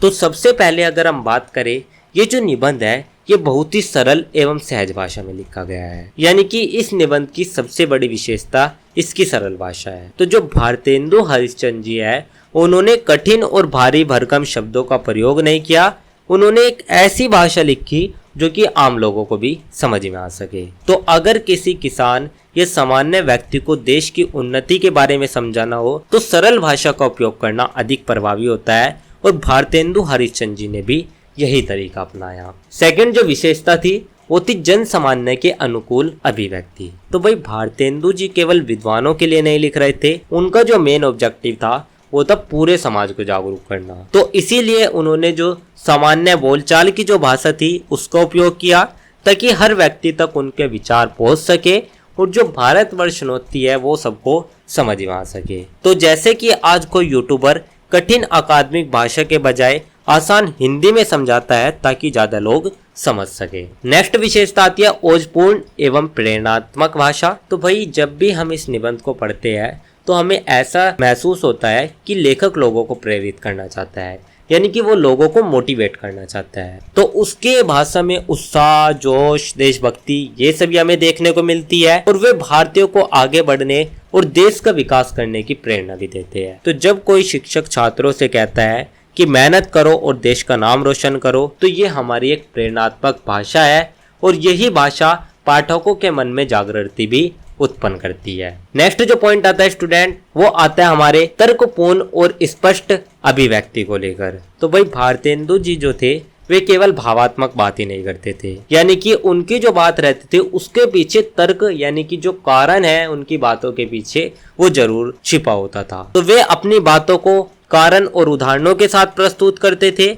उनकी बातें इसलिए ही स्पष्ट होती थी जिससे कि पाठक आसानी से समझ जाए कि लेखक आखिर क्या चाहता है। तो भाई यही हमारे निबंध की प्रमुख भाषागत विशेषता है। तो अगर लेखक कहता है कि शिक्षा से देश का विकास होगा, तो वह इसके पीछे कारण भी बताता है कि जो शिक्षित लोग हैं वे समाज को आगे बढ़ाते हैं। नेक्स्ट जो पॉइंट आता है वो आता है संस्कृत एवं लोक प्रचलित शब्दों का संतुलित प्रयोग। तो भाई ये जो निबंध है इसमें कहीं कहीं आपको संस्कृत के वर्ड भी देखने को मिलेंगे। तो इससे जो हमारी भाषा है वो न तो बहुत ज्यादा कठिन लगती है और न ही बहुत ज्यादा साधारण लगती है। तो उसमें जो गरिमा और जो हमारी सरलता है वे बनी रहती है, और यही जो संतुलन है यही हमारी भाषा को आकर्षक भी बनाता है। तो जैसे कि हम कहते हैं कि राष्ट्र की उन्नति और देश में तरक्की दोनों प्रकार के जो शब्द है वे हमारे भाषा को प्रभावशाली बनाते हैं। इसी तरीके से इन निबंध की शैली में व्यंग्यात्मक शैली का यूज किया गया है। तो जहाँ पर भाई आवश्यकता होती है वहां पर भारतेंदु जी ने समाज की बुराइयों की कमियों पर व्यंग किया है, यानी कि मजाक में उनको एक्सप्लेन कर दिया है। तो उनका जो ऑब्जेक्टिव है वो किसी का अपमान या डिसरिस्पेक्ट नहीं करना बल्कि समाज में सुधार लाना था। तो इससे भाषा में प्रभाव और जो तीक्ष्णता है वो भी आती है। तो अगर लोग आलस्य करते हैं और देश के विकास में योगदान नहीं देते तो लेखक व्यंग के माध्यम से उन्हें अपनी गलती का एहसास कराते हैं। नेक्स्ट एंड लास्ट जो पॉइंट आता है वो आता है भावात्मक और राष्ट्रवादी स्वर को लेकर। तो भाई पूरा जो निबंध है इसमें हमें देश प्रेम की भावना दिखाई देती है। तो लेखक भारत की समस्याओं को चिंता दिखाता है और उसके जो विकास के उपाय है वे हमारे सामने रखता है। तो इसीलिए भाषा में भावुकता और व्यावहारिकता दोनों बनी होती है, और इसी वजह से जो हमारा ये निबंध है ये इतना ज्यादा प्रभावशाली बन जाता है। तो जैसे कि कोई व्यक्ति अपने परिवार की समस्याओं को देखकर चिंतित होता है और उन्हें दूर करने के उपाय सोचता है, उसी प्रकार भारतेंदु जी भी देश की उन्नति की चिंता करते हैं। तो भाई यही थे हमारे कुछ पॉइंट जिनके माध्यम से हमने भारतवर्षोन्नति कैसे हो सकती है इस निबंध की भाषा समझी। इसके बाद जो हमारा नेक्स्ट पॉइंट आता है वो आता है भारतवर्षोन्नति कैसे हो सकती है निबंध की भाषा शैली की विशेषताओं को लेकर। तो सबसे पहली जो विशेषता है वो आता है विचार प्रधान शैली। तो स्टूडेंट जो हमारे लेखक है वे विचार प्रधान शैली का यूज करते हैं, यानी कि वे अपनी बातों को इस तरीके से लिखते हैं ताकि जो लोग हैं वे उसको अच्छे से समझ सके, और वे अपनी समस्याएं दिखाते हैं, यानी कि समाज में जो समस्याएं हैं उनको भी दिखाएंगे, साथ साथ उनके क्या समाधान है उनको भी वे बताएंगे। और भाई जैसे कि आप मान के चले, मान लो उन्होंने कहा कि शिक्षा से ही हमारे देश का विकास होगा, तो वे इसके पीछे कारण भी बताएंगे कि शिक्षा की वजह से ही जो देश का विकास है वो आखिर क्यों होगा। तो भाई यही इसी वजह से उनकी जो विचार है वे हमारे तर्क पर आधारित हो रहते हैं। इसी तरीके से उनकी जो शैली है उसमें हमें गंभीरता और उद्देश्यपरकता दिखाई देती है, यानी कि उनकी हर बात के पीछे कुछ ना कुछ उद्देश्य छिपा रहता है। तो यही कारण है कि जो हमारा ये निबंध है इसका जो बौद्धिक स्तर है वो और ज्यादा ऊंचा भी हो जाता है। नेक्स्ट जो विशेषता आती है स्टूडेंट, वो हमारी आती है प्रेरणात्मक शैली को लेकर। यानी कि यहाँ पर लेखक ने केवल समस्याओं को ही नहीं दिखाया बल्कि पाठकों को जो सॉल्यूशन है वो भी दिए और उनको इस सॉल्यूशन को अपनाने की भी भूमिका निभाई। यानी कि वे भारतीयों में कॉन्फिडेंस और जो कर्मठता है उसको विकसित करने चाहते थे और इसी वजह से जो हमारा ये निबंध है ये बहुत ही प्रेरणादायक निबंध भी माना जाता है। नेक्स्ट जो शैली का यूज किया है वो है व्यंग्यात्मक एवं आलोचनात्मक। यानी कि यहाँ पर जो समाज में जितनी भी बुराइयां थी उनको लेखक ने सीधा ना बताकर बल्कि अपने हंसी मजाक के जरिए सामने रख दिया है। तो लेखक आलोचना करते हुए भी सुधार की भावना रखते हैं,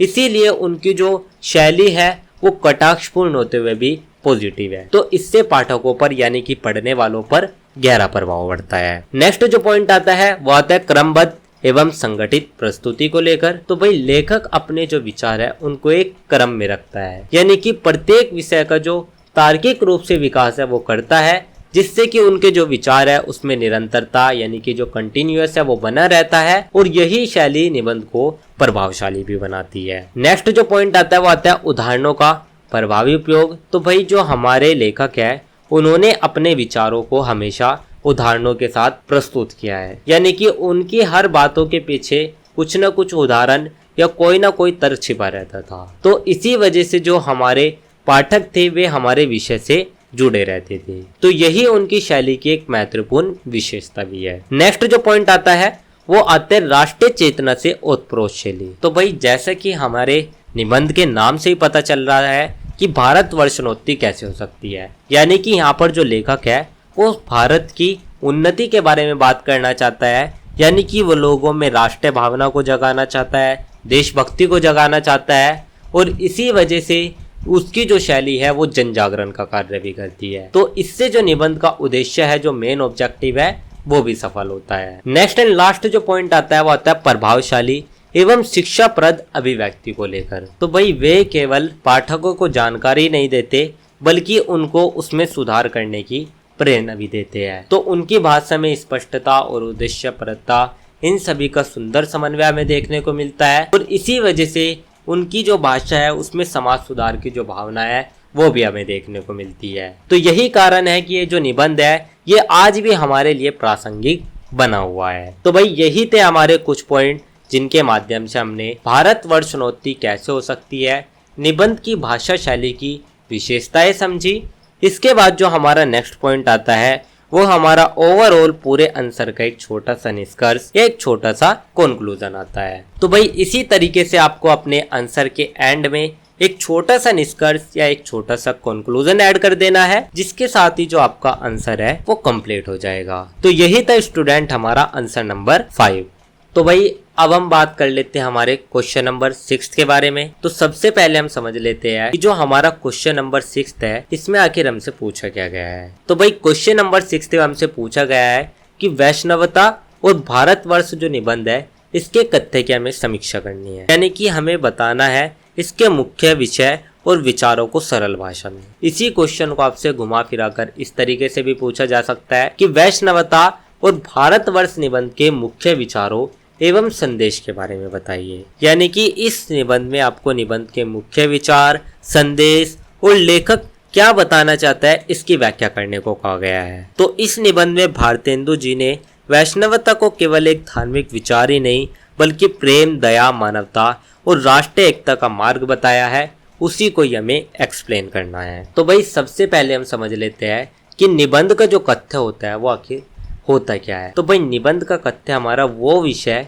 या वो विचार होता है जिस पर ही हमारी पूरा निबंध लिखा होता है, यानी कि ये हमारा वो विचार होता है जिससे हमें पता चलता है कि निबंध का आखिर विषय क्या है, यानी कि किस विषय पर निबंध लिखा हुआ है उसी को हम निबंध का कथ्य कहते हैं। अगर हम बात करें मुख्य विचार या संदेश के बारे में तो भाई ये हमारे वो होता है कि जिसके माध्यम से जो लेखक है वो अपने विचार, अपने जो संदेश है वे समाज तक पहुंचाना चाहता है, उसको हम मुख्य विचार या संदेश कहते हैं। तो जो हमारा वैष्णवता और भारतवर्ष जो निबंध है ये हमारा भारतेंदु हरिश्चंद्र जी का एक ऐसा निबंध है जिसमें उन्होंने वैष्णव धर्म की उदार भावना और मानवता जैसे मूल्यों को दिखाया है। तो भाई उन्होंने जो ये निबंध बनाया उसका जो मेन ऑब्जेक्टिव था वो केवल धार्मिक विचार को प्रस्तुत करना नहीं बल्कि भारतीय समाज में नैतिकता, एकता और मानवीय चेतना को दिखाना भी था। तो भाई यही था हमारा एक छोटा सा परिचय जिसमें हमने समझा निबंध का कथ्य क्या होता है,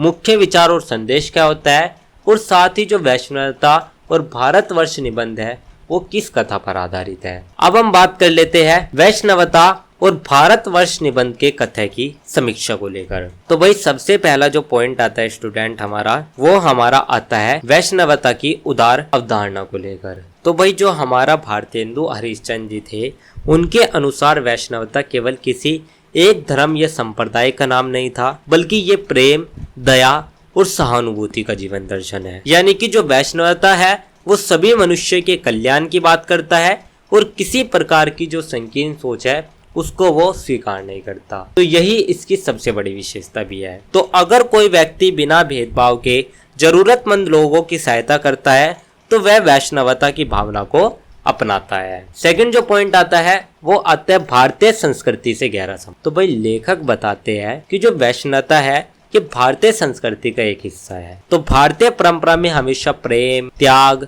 सहिष्णुता इन सभी का महत्व देखा गया है और जो वैष्णवता है वो हमारा इन्हीं विचारधारों पर आधारित है। तो जैसे कि हमारे त्योहार और परंपराएं लोगों को मिलजुल कर रहने की शिक्षा देती है, उसी प्रकार से जो वैष्णवता है वो भी समाज में सद्भाव बढ़ाती है। तो यही हमारे निबंध का एक महत्वपूर्ण कथ्य भी है। नेक्स्ट जो पॉइंट आता है वो आता है मानवता और करुणा के महत्व को लेकर। तो भाई ये जो निबंध है इसमें मानव सेवा को ईश्वर सेवा के समान माना गया है। यानी कि लेखक का मानना यहाँ पर यह है कि सच्चा धर्म हमारा वही होता है जो कि दूसरों के दुख को समझेगा और उनकी हेल्प करेगा। तो अगर आप केवल पूजा पाठ कर रहे हो तो ये आपका धर्म नहीं होगा, बल्कि अगर आप दूसरों की सेवा कर रहे हो, दूसरों की सहायता कर रहे हो या मानवता की सेवा कर रहे हो तो ये भी आपका एक पूजा पाठ ही होगा। तो इसी वजह से ये जो हमारा निबंध है इसकी जो प्रासंगिकता है वो बढ़ जाती है। नेक्स्ट जो पॉइंट आता है वो आता है राष्ट्रीय एकता की भावना को लेकर। तो स्टूडेंट भारतेंदु जी मानते हैं कि जो वैष्णवता है वो समाज में मौजूद भेदभाव को खत्म करके राष्ट्रीय एकता को मजबूत बनाती है। यानी कि ये जाति, वर्ग और संप्रदाय से ऊपर उठकर सभी को समान दृष्टि से देखती है। तो जब अलग अलग धर्म और जाति के लोग मिलकर किसी सामाजिक कार्य में भाग लेते हैं तभी हमारी जो राष्ट्रीय एकता है वो मजबूत होती है। तो निबंध इसी दशा में हमारी मार्गदर्शन भी करता है। नेक्स्ट जो पॉइंट आता है वो आता है नैतिक मूल्यों की स्थापना को लेकर। तो भाई निबंध का एक महत्वपूर्ण विचार जो है वो है नैतिक। यानी कि लेखक के अनुसार किसी राष्ट्र की उन्नति केवल आर्थिक विकास से न होकर बल्कि वहाँ के जो लोग हैं उनके चरित्र, उनकी जो प्रेम, दया, इनकी जो भावना है, जो नैतिक मूल्य है उनसे भी होती है। तो जो हमारे वैष्णवता है वे सत्य, प्रेम और त्याग जैसे गुणों को अपनाने पर ही जोर देती है। तो अगर कोई व्यक्ति ईमानदारी से अपना काम करता है तो वो समाज के लिए एक सकारात्मक उदाहरण भी बन जाता है। तो भाई लेखक ऐसे ही व्यक्ति और समाज दोनों का विकास संभव हो पाएगा इस बारे में हमें संदेश देता है। नेक्स्ट जो पॉइंट आता है वो आता है धार्मिक सहिष्णुता के समर्थन को लेकर। तो भाई जो लेखक है वो धार्मिक कट्टरता का विरोध करते हैं। यानी कि वे किसी धर्म को सर्वश्रेष्ठ नहीं मानते, वे सभी धर्मों और विचारों का सम्मान करने की बात करते हैं। और जो वैष्णवता है वो प्रेम और सहअस्तित्व का संदेश देती है तथा लोगों के बीच जो मेलजोल है उसको बढ़ाती है और इसी वजह से इसकी जो उदारता है वो हमें देखने को मिलती है। तो जैसे कि भारत में विभिन्न धर्मों के लोग एक साथ रहते हैं और एक दूसरे के त्योहारों में भाग लेते हैं, इसी तरह के समाज की स्थापना हमारे लेखक करना चाहते हैं। नेक्स्ट जो पॉइंट आता है वो आता है लोक मंगल की भावना को लेकर। तो भाई निबंध का अंतिम और सबसे व्यापक जो विचार है वो है लोक कल्याण, यानी कि जनता की भलाई। तो लेखक चाहता है कि जो लोग हैं वे अपने लालच के बारे में न सोचे बल्कि समाज और राष्ट्र के बारे में सोचे। तो यही हमारे वैष्णवता का एक सही आदर्श भी है और यही दृष्टिकोण निबंध को एक सार्वभौमिक महत्व भी प्रदान करता है। तो रक्तदान, पर्यावरण संरक्षण या जरूरतमंद लोगों की सहायता करना हमारे लोक मंगल की भावना के ही उदाहरण है। तो भाई यही थे हमारे कुछ पॉइंट जिनके माध्यम से हमने वैष्णवता और भारतवर्ष निबंध के कथ्य की समीक्षा करी। इसके बाद जो हमारा नेक्स्ट पॉइंट आता है वो आता है वैष्णवता और भारतवर्ष निबंध के मुख्य विचार एवं संदेश को लेकर। तो सबसे पहला स्टूडेंट जो विचार आता है वो हमारा आता है प्रेम और सेवा का संदेश। तो भाई इस निबंध का सबसे महत्वपूर्ण संदेश है प्रेम और सेवा। यानी कि लेखक कहते हैं कि सच्चा धर्म हमारा वही है जो कि हमें दूसरों से प्रेम करना और उनकी सहायता करना सिखाए। तो केवल पूजा पाठ करने से धर्म पूरा नहीं होता, बल्कि समाज की जो सेवा है वो भी ज्यादा जरूरी होती है। तो यही हमारे वैष्णवता का एक वास्तविक स्वरूप भी है। तो अगर कोई व्यक्ति गरीब के बच्चों की पढ़ाई में मदद करता है या जरूरतमंद लोगों की सहायता करता है तो वही हमारी सच्ची वैष्णवता का पालन कर रहा होता है। तो जो लेखक है वो इसी आदर्श को अपनाने की प्रेरणा भी देता है। सेकंड जो हमारा संदेश आता है स्टूडेंट, वो हमारा आता है मानव समानता के विचार को लेकर। तो भाई जो भारतेंदु जी है वे भेदभाव का विरोध करते हैं। वे कहते हैं कि सभी मनुष्य के समान मानने की शिक्षा हमारे अंदर होनी चाहिए। यानी कि उनके अनुसार जाति, धर्म, भाषा इनके आधार पर भेदभाव करना गलत है, बल्कि हर व्यक्ति के जो अधिकार और सम्मान है वे होने चाहिए। तो यही हमारे सामाजिक समझता का आधार भी बनता है। तो जैसे कि आप देखिए स्कूल में सभी विद्यार्थियों को समान अवसर देना मानव समानता का एक अच्छा उदाहरण है। नेक्स्ट जो पॉइंट आता है वो आता है राष्ट्रीय एकता और अखंडता को लेकर। तो भाई लेखक का मानना है कि भारत हमारा तभी मजबूत बनेगा जब उसके लोग आपस में प्रेम और सहयोग से रहेंगे। तो वैष्णवता जो है वो लोगों को एक दूसरे से जोड़ती है और हमारी राष्ट्रीय एकता को भी मजबूत बनाती है। तो जब देश में किसी आपदा के समय सभी लोग मिलकर सहायता करते हैं तब हमारी राष्ट्रीय एकता का परिचय मिलता है। तो ये जो संदेश है ये आज भी अत्यंत प्रासंगिक भी माना जाता है। नेक्स्ट जो पॉइंट आता है वो आता है नैतिक जीवन के महत्व को लेकर, यानी कि उसके इम्पोर्टेंस को लेकर। तो भाई जो निबंध है उसमें नैतिकता को बहुत ही ज्यादा महत्व दिया गया है। यानी कि लेखक कहता है कि केवल धन या शक्ति से किसी समाज का विकास नहीं हो सकता, उसके लिए सत्य, ईमानदारी और अच्छे चरित्र भी जरूरी होता है। तो अगर कोई अधिकारी ईमानदारी से अपना कार्य करता है तो वो समाज के योगदान में सहायता करता है। तो इससे जो व्यक्ति है उसका संपूर्ण विकास होता है और साथ साथ समाज का भी विकास होता है। नेक्स्ट जो पॉइंट आता है वो आता है सहिष्णुता और सद्भाव को लेकर। तो भाई भारतेंदु जी विभिन्न धर्मों और विचारों के प्रति सम्मान रखने की बात करते हैं। यानी कि वे कट्टरता और जो आपसी द्वेष है उसका विरोध करते हैं और प्रेम और सद्भाव को बढ़ावा देते हैं। तो जैसे कि आप देखिए विभिन्न धर्मों के लोग अगर एक दूसरे के त्योहारों में भाग ले और सम्मान दे तो तभी हमारे समाज में सद्भाव बढ़ता है। नेक्स्ट जो पॉइंट आता है वो आता है भारतीय संस्कृति के संरक्षण के संदेश को लेकर। तो भाई लेखक भारतीय संस्कृति को बहुत ही ज्यादा महत्व देते हैं।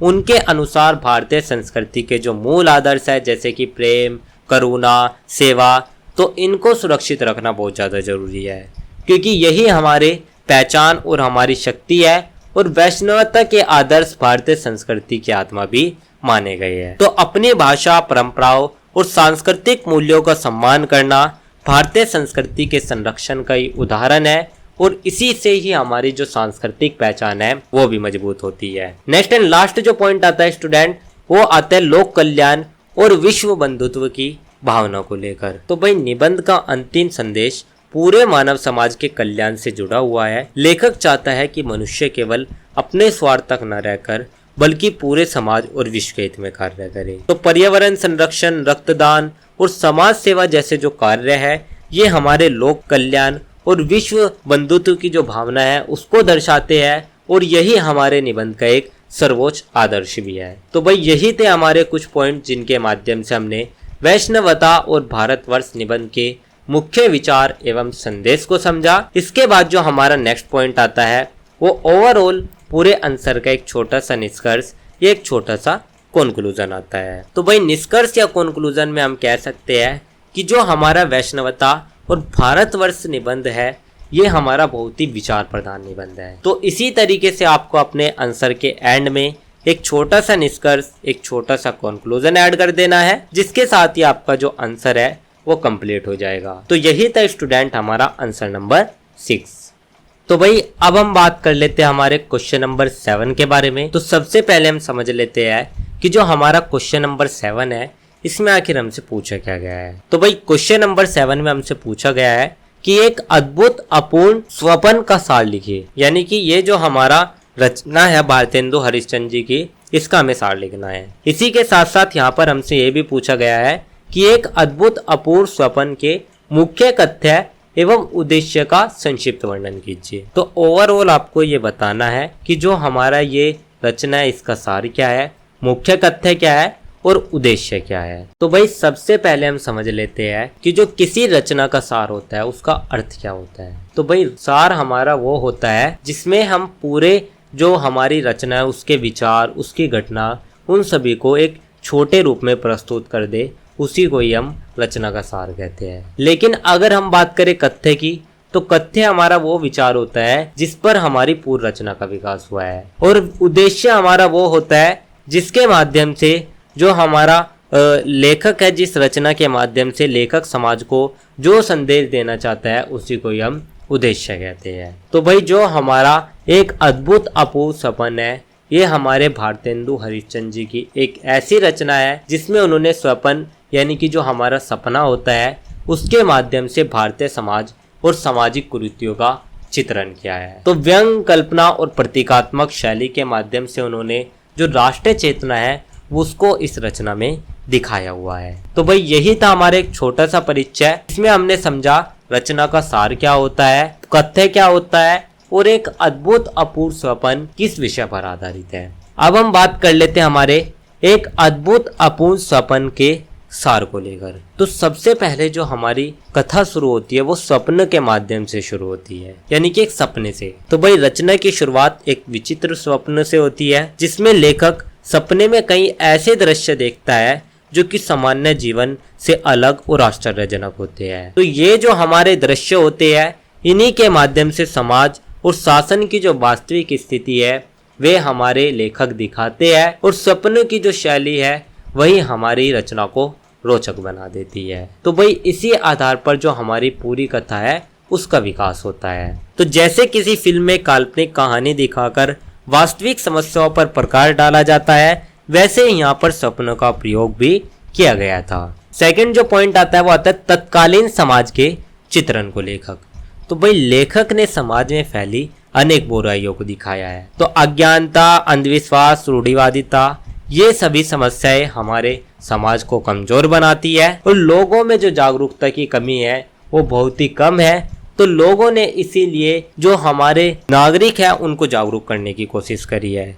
तो अगर लोग शिक्षा के महत्व को नहीं समझेंगे और केवल पुरानी गलत मान्यताओं पर विश्वास करेंगे तो समाज आगे नहीं बढ़ सकता। तो इस प्रकार जो रचना है वो समाज के यथार्थ दर्पण भी बन जाती है। नेक्स्ट पॉइंट आता है राजनीतिक व्यवस्थाओं पर व्यंग। तो भाई भारतेंदु जी ने तत्कालीन शासन व्यवस्था की जो कमजोरियां थी जैसे कि भ्रष्टाचार, लाल फीताशाही, इनको भी दिखाया है। तो उन्होंने दिखाया कि सरकार की जो नीतियां है और जनता की जो वास्तविक स्थिति है उनमें काफी अंतर है। तो लेखक अपने प्रतीकों के माध्यम से जो राजनीतिक विसंगतता है उनकी आलोचना करते हैं, जैसे कि किसी संस्था के नियम बहुत अच्छे हो लेकिन उनका पालन ना हो तो लोगों को उसका लाभ नहीं मिलता। तो यही जो व्यंग्य है ये गंभीर होने के साथ साथ प्रभावशाली भी है। नेक्स्ट जो पॉइंट आता है वो आते हैं राष्ट्रीय चेतना के विकास को लेकर। तो स्टूडेंट, लेखक भारतीयों में देशभक्ति और राष्ट्रीय भावना को जगाना चाहता था, यानी कि वो चाहता था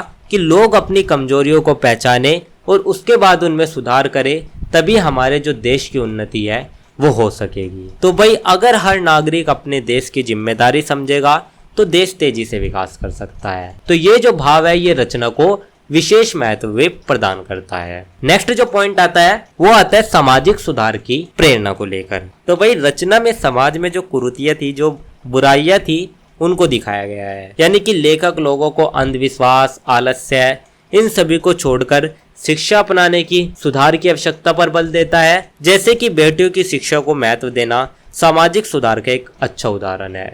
तो ये जो विचारक है, ये जो विचार है, ये हमारे पूरे कथानक में भी विद्यमान है। नेक्स्ट जो पॉइंट आता है वो आता है प्रतीकात्मक एवं व्यंग्यात्मक प्रस्तुति को लेकर।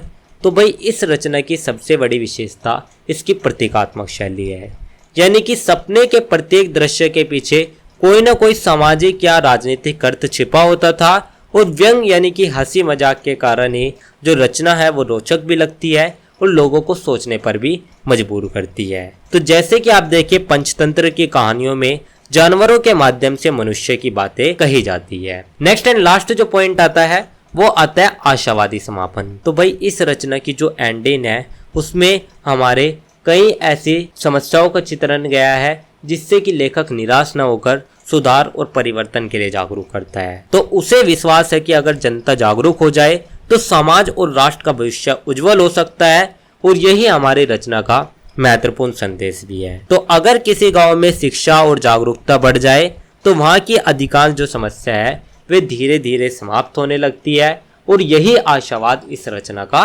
सार भी है। तो भाई यही थे हमारे कुछ पॉइंट जिनके माध्यम से हमने एक अद्भुत अपूर्व स्वप्न का सार समझा। इसके बाद जो हमारा नेक्स्ट पॉइंट आता है वो आता है एक अद्भुत अपूर्ण स्वप्न के मुख्य कथ्य एवं उद्देश्य को लेकर। तो भाई सबसे पहला जो हमारा कथ्य या उद्देश्य आता है वो आता है समाज की वास्तविक स्थिति के उद्घाटन को लेकर। तो भाई जो लेखक है वे समाज की असली तस्वीर लोगों के सामने रखना चाहता है। तो उस समय जो हमारा समाज था उसमें अज्ञान, रूढ़िवादिता, कई प्रकार की समस्याएं थी और लोग इन समस्याओं को समझ नहीं पा रहे थे। तो इसीलिए लेखक ने एक स्वप्न के माध्यम से समाज की जो कमियां हैं उनको दिखाया, और यही हमारे सुधार का पहला कदम था। तो जैसे कि कोई डॉक्टर बीमारी बताता है ताकि उसका इलाज हो सके, वैसे ही लेखक समाज की बुराइयां दिखाता है ताकि सुधार हो सके। नेक्स्ट जो उद्देश्य आता है वो आता है राष्ट्रीय जागरण का संदेश। तो भाई भारतेंदु जी चाहते थे कि भारतीयों में देशभक्ति और राष्ट्रीय चेतना जागे, यानी कि वे लोगों को ये समझाना चाहते थे कि देश की उन्नति तभी हो सकती है जब हमारे नागरिक जागरूक और सक्रिय बनेंगे। तो यही हमारे सामाजिक पिछड़ेपन से मुक्ति का एक मार्ग भी था।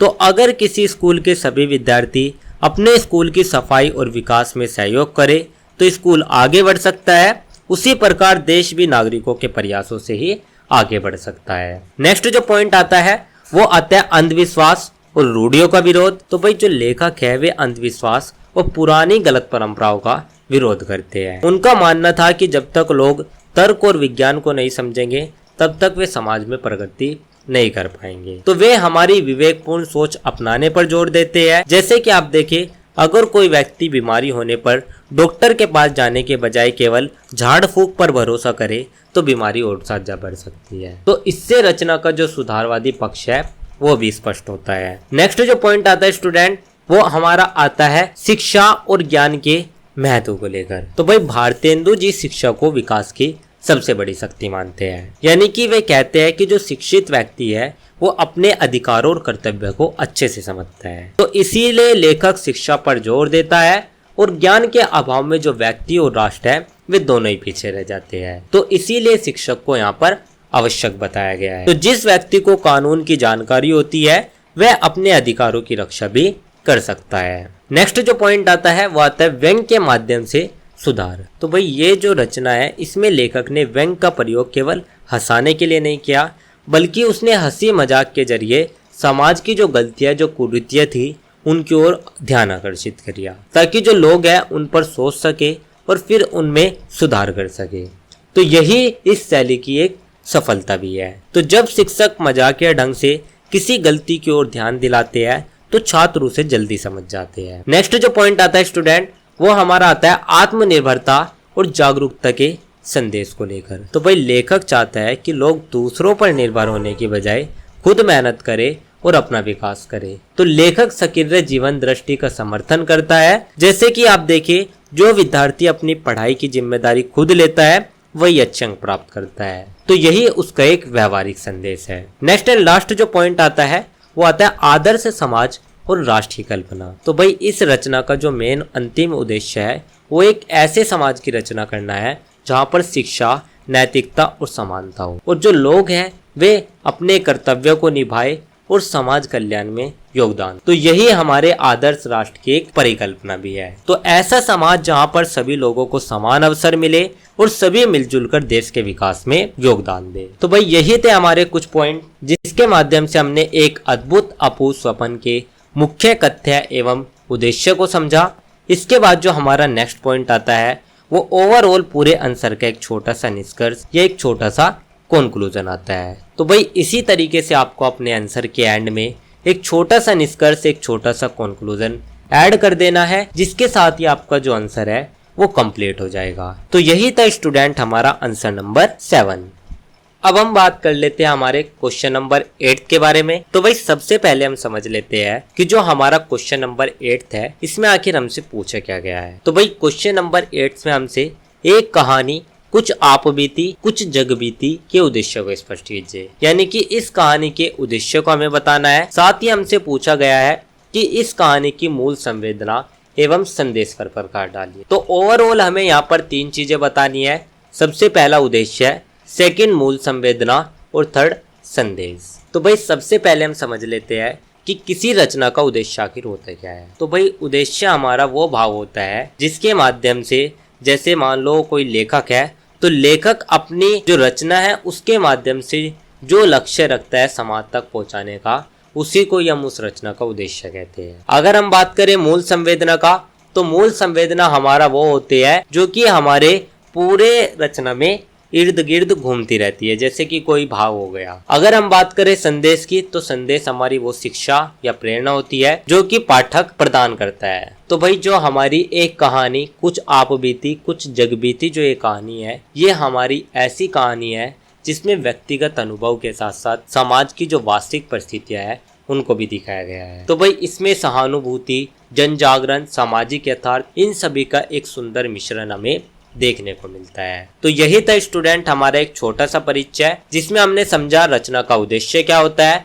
मूल संवेदना क्या होती है और संदेश क्या होता है, और एक कहानी कुछ आप बीती कुछ जग बीती किस विषय पर आधारित है। अब हम बात कर लेते हैं हमारे एक कहानी कुछ आप बीती कुछ जग बीती के उद्देश्य के बारे में। तो सबसे पहला जो उद्देश्य आता है स्टूडेंट, वो है व्यक्तिगत अनुभव के माध्यम से समाज का चित्रण। तो भाई लेखक अपने अनुभव के जरिए समाज की वास्तविक स्थिति को दिखाना चाहता है। उसके जो व्यक्तिगत अनुभव है वे केवल अपनी कहानी नहीं बल्कि पूरी समाज की समस्याओं को सामने लाते हैं। तो जैसे कि किसी एक किसान की परेशानी बताकर पूरे किसानों की समस्याएं समझाई जा सकती है, इसी तरीके से लेखक ने भी किया है। तो ये जो उद्देश्य है हमारी पूरी रचना में स्पष्ट दिखाई देता है। सेकंड जो उद्देश्य आता है वो आता है सामाजिक कुरीतियों को उजागर करना। भाई लेखक समाज में जितनी भी बुराइयां फैली हुई है उनकी ओर लोगों का ध्यान ले जाना चाहता है। तो अज्ञानता, रूढ़िवादिता, ये जो समस्याएं है ये हमारे समाज की प्रगति में बाधा बनती है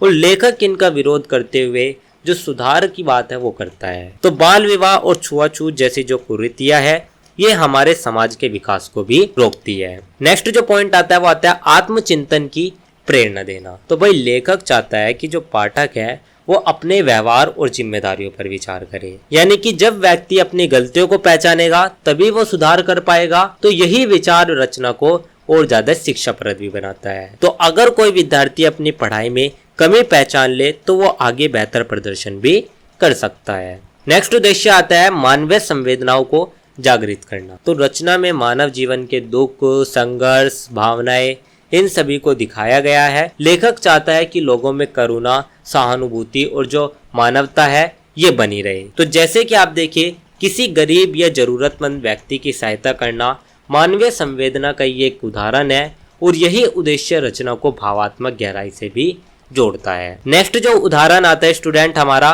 वो आता है हमारे यथार्थवादी दृष्टिकोण को प्रस्तुत करना। तो भाई लेखक जीवन की वास्तविक परिस्थितियों को बिना किसी दिखावे के दिखाता है। वे समाज की बुराइयों और कमियों को सामने लाता है ताकि जो पाठक है वो सच्चाई को अच्छे से समझ सके। तो भाई इसी वजह से पाठक वास्तविक जीवन का सही आकलन कर पाता है। तो डॉक्टर बीमारी छिपाने के बजाय उसकी सच्ची स्थिति बताता है ताकि सही इलाज हो सके।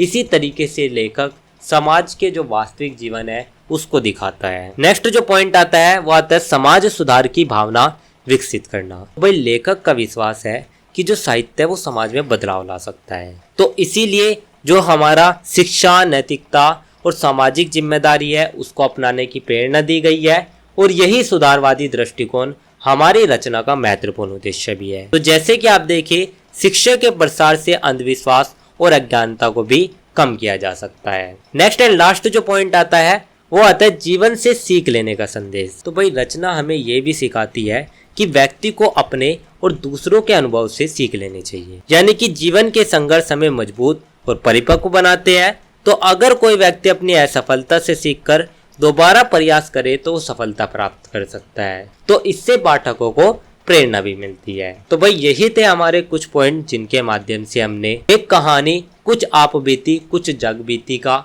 उद्देश्य समझा। इसके बाद जो हमारा नेक्स्ट पॉइंट आता है वो आता है एक कहानी कुछ आप बीती कुछ जग बीती की मूल संवेदना का संदेश। तो भाई सबसे पहला जो संदेश आता है स्टूडेंट, वो आता है मानवीय संवेदना के विस्तार को लेकर। तो भाई इस रचना की सबसे बड़ी विशेषता मानवीय संवेदना है, यानी कि लेखक मानव जीवन के सुख दुख और संघर्षों को सामने लाता है और दूसरों के प्रति सहानुभूति की प्रेरणा देखता है। तो अगर कोई व्यक्ति मुसीबत में हो और हम उसकी मदद करें तो ये हमारी मानवीय संवेदना का ही एक उदाहरण है। तो यही इसकी एक भावात्मक शक्ति भी है। सेकंड पॉइंट आता है व्यक्ति और समाज का घनिष्ठ संबंध। तो भाई लेखक बताता है कि व्यक्ति और समाज दोनों ही एक दूसरे से जुड़े हुए हैं। तो किसी एक व्यक्ति की समस्या केवल उसकी नहीं होती बल्कि उसका जो संबंध होता है वो पूरे समाज से होता है। तो अगर किसी क्षेत्र में बेरोजगारी बढ़ती है तो उसका प्रभाव केवल एक व्यक्ति पर नहीं बल्कि पूरे समाज पर बढ़ता है और यही रचना का महत्वपूर्ण संदेश भी है। नेक्स्ट जो पॉइंट आता है वो आता है सत्य और यथार्थ के स्वीकार को लेकर। तो भाई ये जो रचना है ये हमें जीवन की वास्तविकताओं को स्वीकार करने की शिक्षा देती है, यानी कि व्यक्ति को समस्याओं से भागने के बजाय उनका साहसपूर्ण सामना करना चाहिए और अनुभव के आधार पर उनका जो सॉल्यूशन है उसको करना चाहिए। तो जैसे कि आप देखिए परीक्षा में कम अंक आने के बहाने बनाने के बजाय अपनी कमजोरी पहचान कर मेहनत करनी चाहिए। तो इससे जो रचना है वो और ज्यादा प्रेरणादायक भी बन जाती है। नेक्स्ट जो पॉइंट आता है वो आता है सामाजिक जागरूकता का संदेश। तो भाई लेखक चाहता है कि लोग समाज की समस्याओं के प्रति जागरूक बने, यानी कि अन्याय असमानता इन सभी के खिलाफ वे आवाज उठाए और भाई यही हमारे सामाजिक चेतना का प्रमुख संदेश भी है। तो बाल श्रम या भेदभाव जैसी समस्याओं के विरुद्ध जागरूकता फैलाना लेखक का महत्वपूर्ण उद्देश्य है। नेक्स्ट जो पॉइंट आता है वो आता है आत्मविश्वास और संघर्ष की भावना। तो भाई रचना का महत्वपूर्ण संदेश ये भी है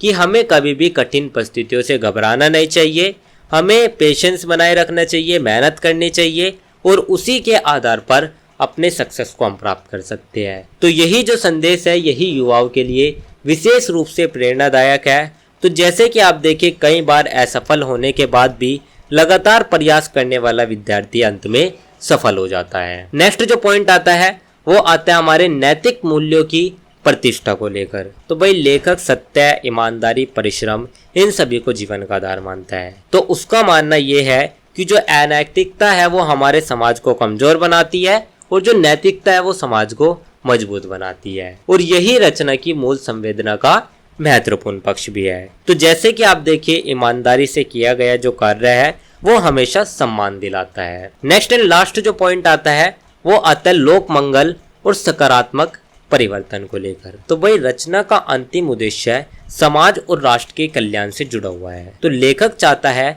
कि हर व्यक्ति अपने अनुभव से सीखे और समाज के विकास में योगदान दे। तो सहयोग, प्रेम और सकारात्मक सोच से एक बेहतर भविष्य बनाया जा सकता है। जैसे कि आप देखें अगर सभी लोग मिलकर अपने गांव या शहर की समस्याएं दूर करने का प्रयास करें तो जो विकास है वो तेजी से होगा। तो यही हमारी रचना का एक व्यापक और स्थायी संदेश भी है। तो भाई यही थे हमारे कुछ पॉइंट जिनके माध्यम से हमने एक कहानी कुछ आप बीती कुछ जग बीती की मूल संवेदना एवं संदेश को समझा। इसके बाद जो हमारा नेक्स्ट पॉइंट आता है वो ओवरऑल पूरे आंसर का एक छोटा सा निष्कर्ष, ये एक छोटा सा कंक्लूजन आता है। तो भाई इसी तरीके से आपको अपने आंसर के एंड में एक छोटा सा निष्कर्ष या एक छोटा सा कंक्लूजन ऐड कर देना है, जिसके साथ ही आपका जो आंसर है वो कंप्लीट हो जाएगा। तो यही था स्टूडेंट हमारा आंसर नंबर 8।